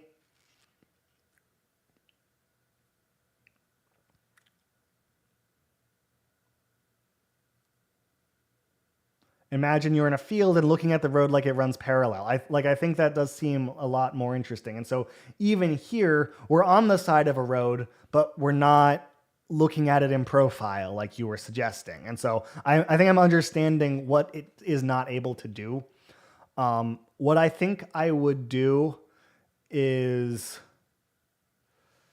something along the lines of, right, a close-up photo of a road with a blurred mailbox centered across the street. So, something along these lines, right? So the idea is we're describing what we're seeing on the other side of the street, because when you have the road take up the entire image, you tend to like not have references in this way. And so we can kind of like work at it like this and say, hey, what I'm describing, a photo of, and we could even go even more detailed, the grass on the side of a road with a blurred mailbox across the street, low angle. And I think a prompt like this will, because we're focusing on this side and looking at that side, we may get a little bit better. And, you know, obviously this is just hypothesis. I haven't done it yet.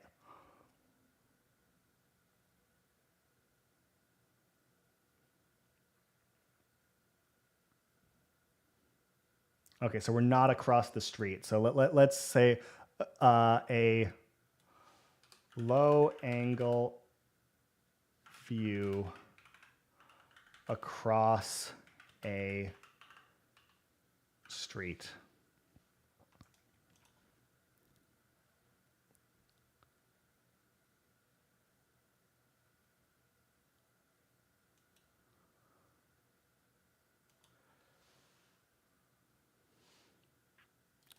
Grass, then gravel in the foreground.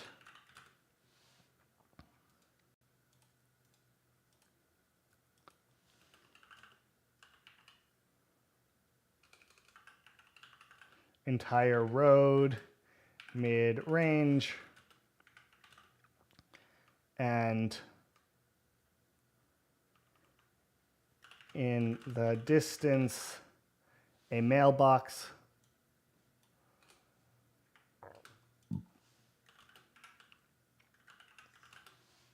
is visible across the street, but the mailbox is blurry. And kind of try it that way. Words like perpendicular street, maybe. Low angle view across the street perpendicularly.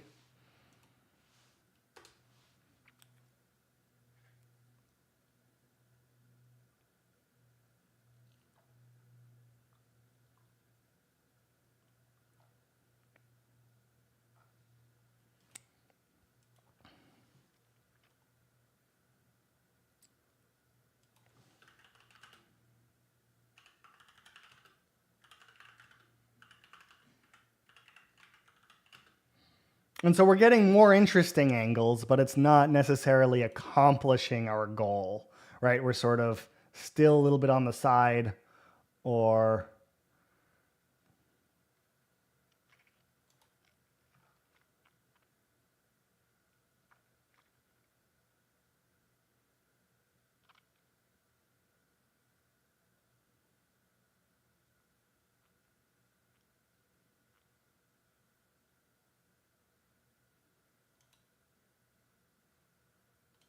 and so there's no way to kind of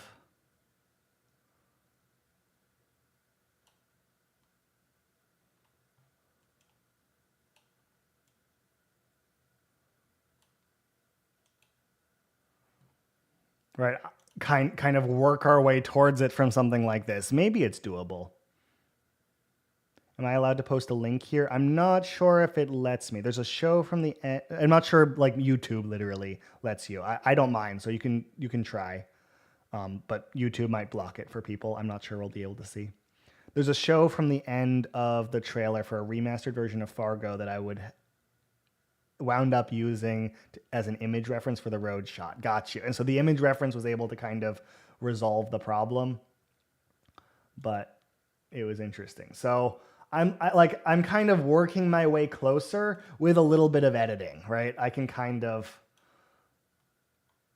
get there with something like this, and I think I would need the like editor to kind of establish the sidewaysness of my scene here and hope that I could get closer and closer and work my way up towards something. And I would, so that would kind of be my approach is like, hey, what I really need is kind of this line to be exactly where we want and bring in things like my yellow lines and things and sort of force it into looking closer and closer to across the road. Did someone else have an idea? I realized someone asked something that I'm usually doing a detailed painting style, and then maybe that's part of the problem. So for the gas station situation, right? So if we're like, hey, a truck parked next to a pump at a gas station, we would want to, and maybe I'll just jump over to my magical realism. It's not quite detailed painting, but it's sort of a cartoon illustration with quite a bit of detail. So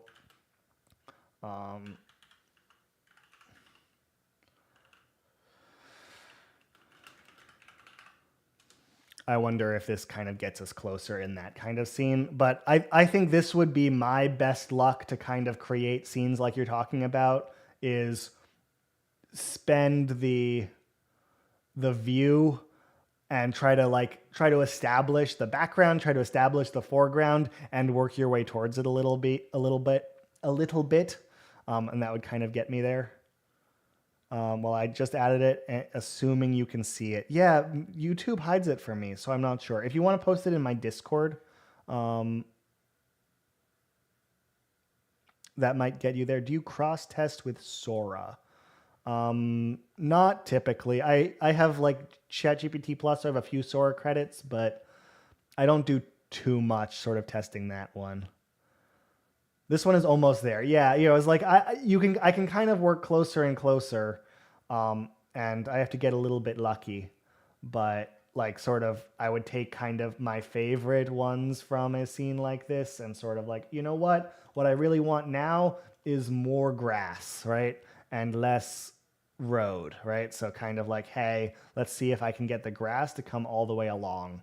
And so I would write something like, hey, a low angle view, a focus on grass all the way along the side of a road. And I could sort of do something similar here, where it's like, hey, I want the road to allow itself to be horizontal and kind of take it from here. And again, I'd be working my way out towards hopefully a more exact, like this is closer and closer to what across the road actually looks like. Put in the Discord general chat, thank you. Let me go open that up here. Give me 1 second.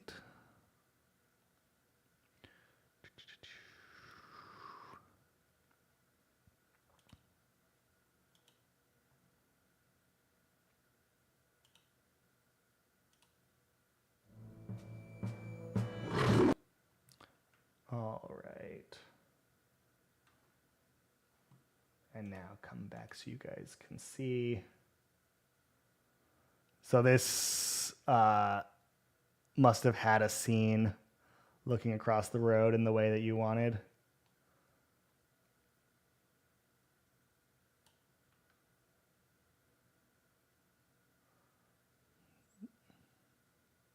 I don't want to get copyright struck was the only reason I muted this.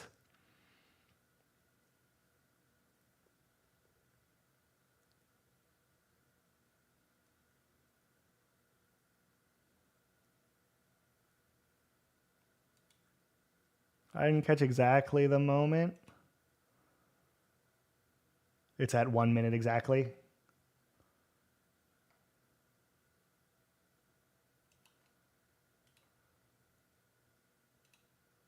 Oh, got you. The kind of, oh, so looking at it at a far distance like this, rather than close up, but just the low angle of seeing a car on the road. That's a little bit of a different kind of image. It might be able to do that, but I think being that far out is challenging. So I would probably do for a scene like this, right? I would probably go a photo of a side profile of a car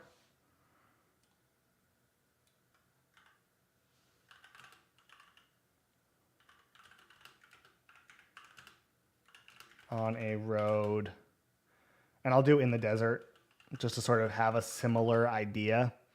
Photo of a side profile of a car. Oops, I don't want my magical realism mood board on for that kind of idea. But as far as like detailed painting, obviously not quite the same style, but I think that description of gas station parked by a pump will kind of get you there.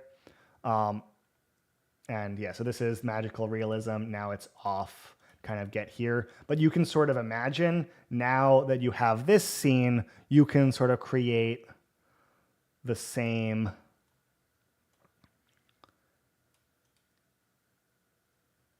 type of idea, right? Of like, hey, a side profile car far in the distance on a road in the desert. And sort of we can keep the magical realism profile here and kind of get it that way. And I'm just going to kind of let it erase the hills so it can do something very simple here. And I would build this scene in this way where I'd zoom out from something that did kind of have the vibe I was after.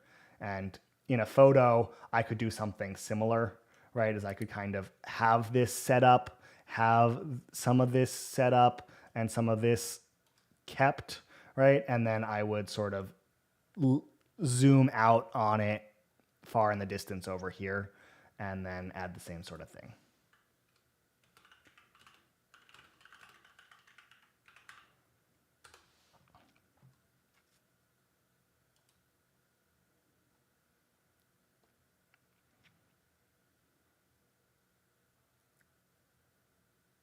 And it may not always do it, right? So here's the problem with this piece is it kind of like will add this car in, right? So I would sort of need to bring back the side of the road a little bit and kind of the way it rolls. I just got the road by prompting an image split horizontally with the upper portion, lower portion of the sky. Yeah, one could sort of try to get a little bit more sky out of these images, right? I could kind of say, you know what, at this point, what I want to do is, right, hey, I want to erase this and say, hey, this is really just a photo of a desert with a car far in the distance on a road. That's helpful. I tried side profile before in version 6 and would always do shots like the camera was attached to the mirror. Whoops. Yeah, so you know, I think that text works a little bit better. Again, not 100%. I think sometimes side profile does that sort of thing, but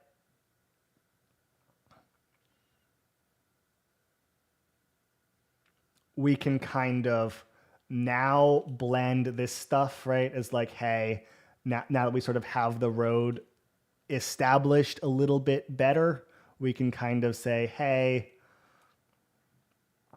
a photo of a rugged savanna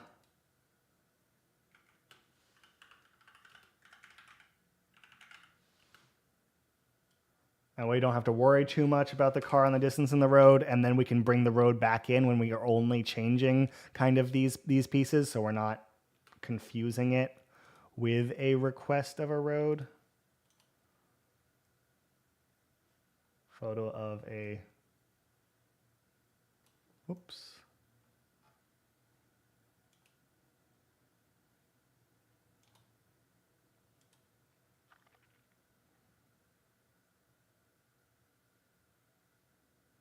And piecing that together in this way.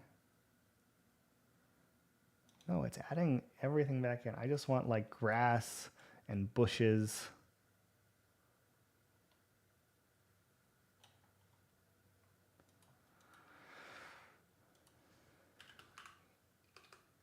Grass and bushes in the foreground.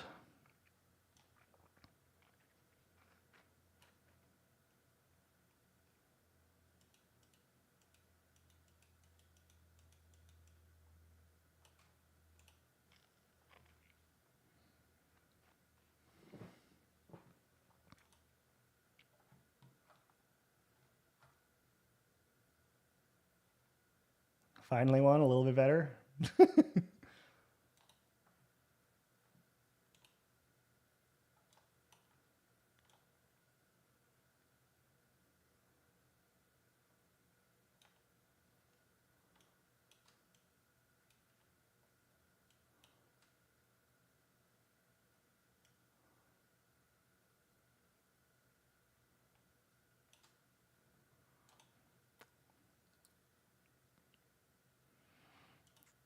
I think we're just about getting there for this, but it is painful.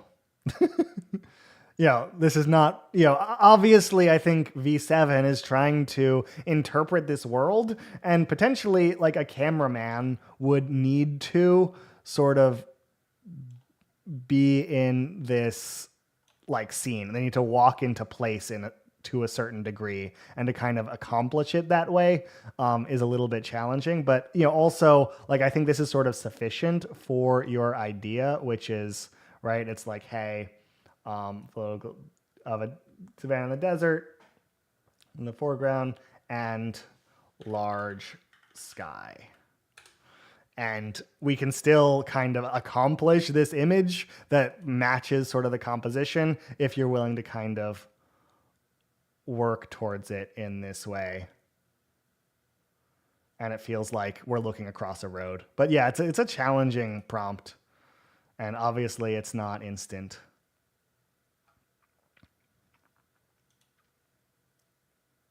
It's cool though.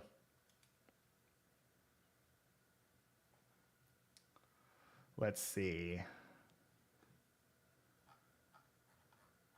Two more. Let's go ahead and think about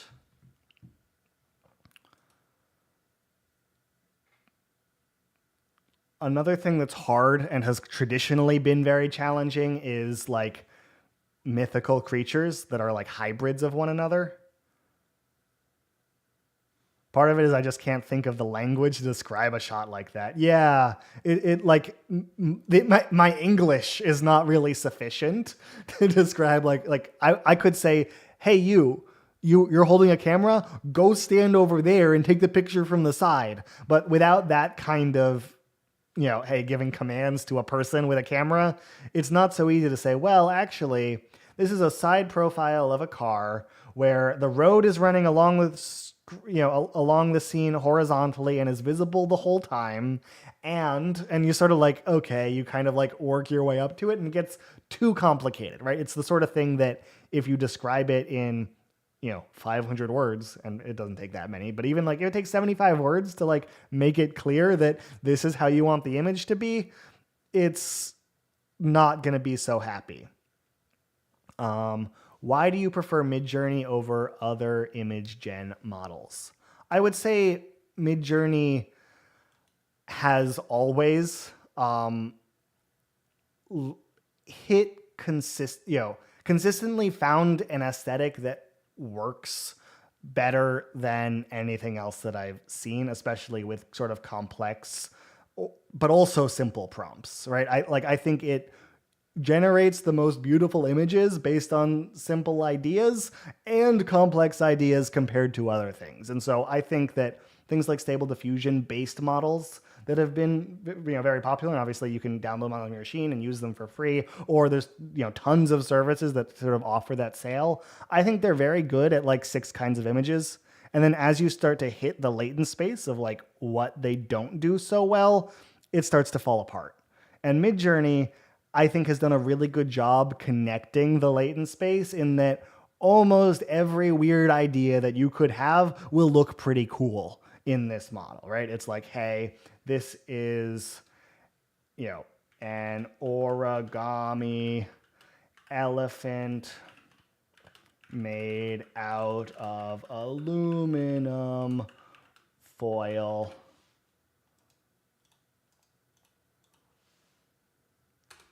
As an example, right? And you sort of have to do a photo of and sort of describe kind of like what is going on, but it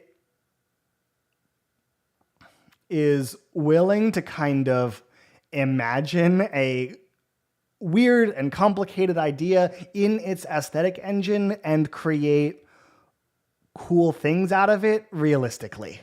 And Stable Diffusion and a lot of these other models, they are very good at a portrait of a young lady smiling at the camera with blonde hair, a tank top, and pink shorts, right? Like this is the image that I see out of image models that are like, hey, we finally hit photorealism. Look at us and look how cool this is. And they're able to do a really good job at this image, but they're not able to sort of translate that image that they're good at into the depth and complexity that Midjourney is able to and keep things beautiful. And I think Midjourney remains the smartest and most creative aesthetic engine out of any of them. Obviously, I think 4.0 is in a league of its own at the moment in that they're not using diffusion to create an entire image at once. They're using a image model that only has to worry about one printer line of the image at a time. And so it's exciting that like we can say, hey, large language model agent, build this image for me one thing after another. But it's operating using a model that isn't that cool looking. And so it's like very technically correct, but yeah, Midjourney is always going to have a more artsy result for its interpretation of your idea, and their image model is much stronger. It's just using the language model to offset how not amazing their image model is. And, while I'm not sure these are better images strictly than all the Stable Diffusion versions of this prompt, because I think there's some Stable Diffusion versions that are really good at making the young lady smiling at the camera with blonde hair and a tank top with pink shorts. But also, I'm not disappointed in how Midjourney handles sort of this classic, and actually this feels more like a real person than even a lot of those Stable Diffusion models now that we're here in V7. But it's going to take a while for it to be easy for everyone who's like new to Midjourney to see how much deeper it goes. And I think that it will really take until very simple ideas can pop out of Midjourney and look really impressive. And they chose to launch their V7 model kind of before it had all the bells and whistles that make Midjourney really fun to exist in, right? CREF and the theory of object reference and like retexture and sort of this editor using V7 and all these little bits and pieces that like, hey, it's hard to kind of get high quality images and work on a project when you only have sort of the base image model. But they made a choice to kind of give it to us and let us try it before they add all those bells and whistles. And I like that choice. I'm glad we have it now and we have something to play with. And I am not disappointed with the quality of this model. I think, when you look at this image on V7 versus this image on 6.1, I think we have, and I should probably do a 16:9 aspect ratio for kind of this prompt because elephants are wider than they are long.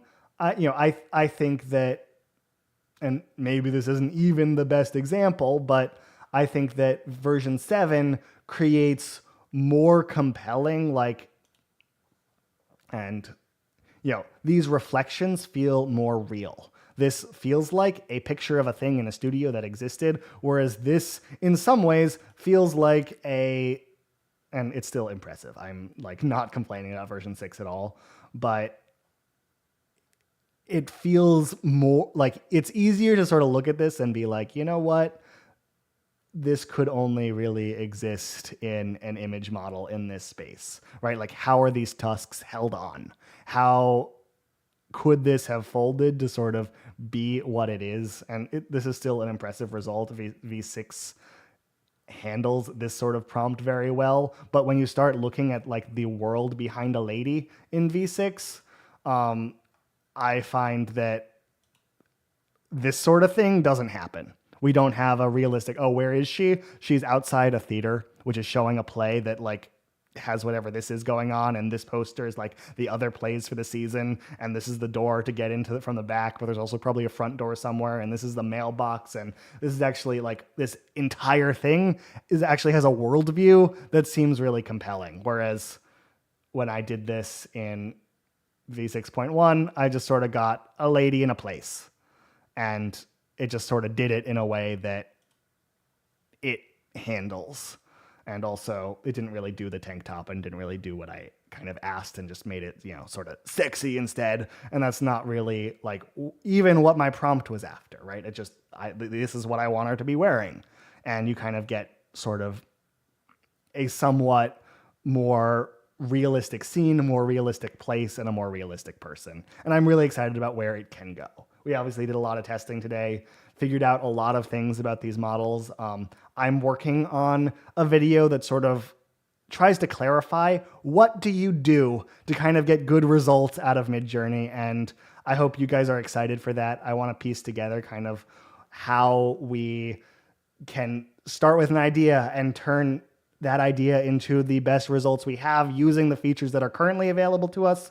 If one comes out today, I want to include that in whatever I talk about, but it was fun for me to kind of have you guys here while I did this effort of how many images do we generate? Probably 400 today, where we're like, hey, how does Stylize work when you have a mood board on? How does it work when you have a mood board off? How does it work when you do this? How does it work when you have an image reference? And kind of piecing all of that together so I can understand it myself, use that content in a video, and kind of get all these things together. But yeah, I think I'm about to hop off now. Thank you all for being here. We do have 14 viewers and 13 likes on the video, so that's fun. I appreciate you all for stopping by. I appreciate you all for liking the video. And yeah, I will see you in the next one. Bye now, guys. This is so much fun.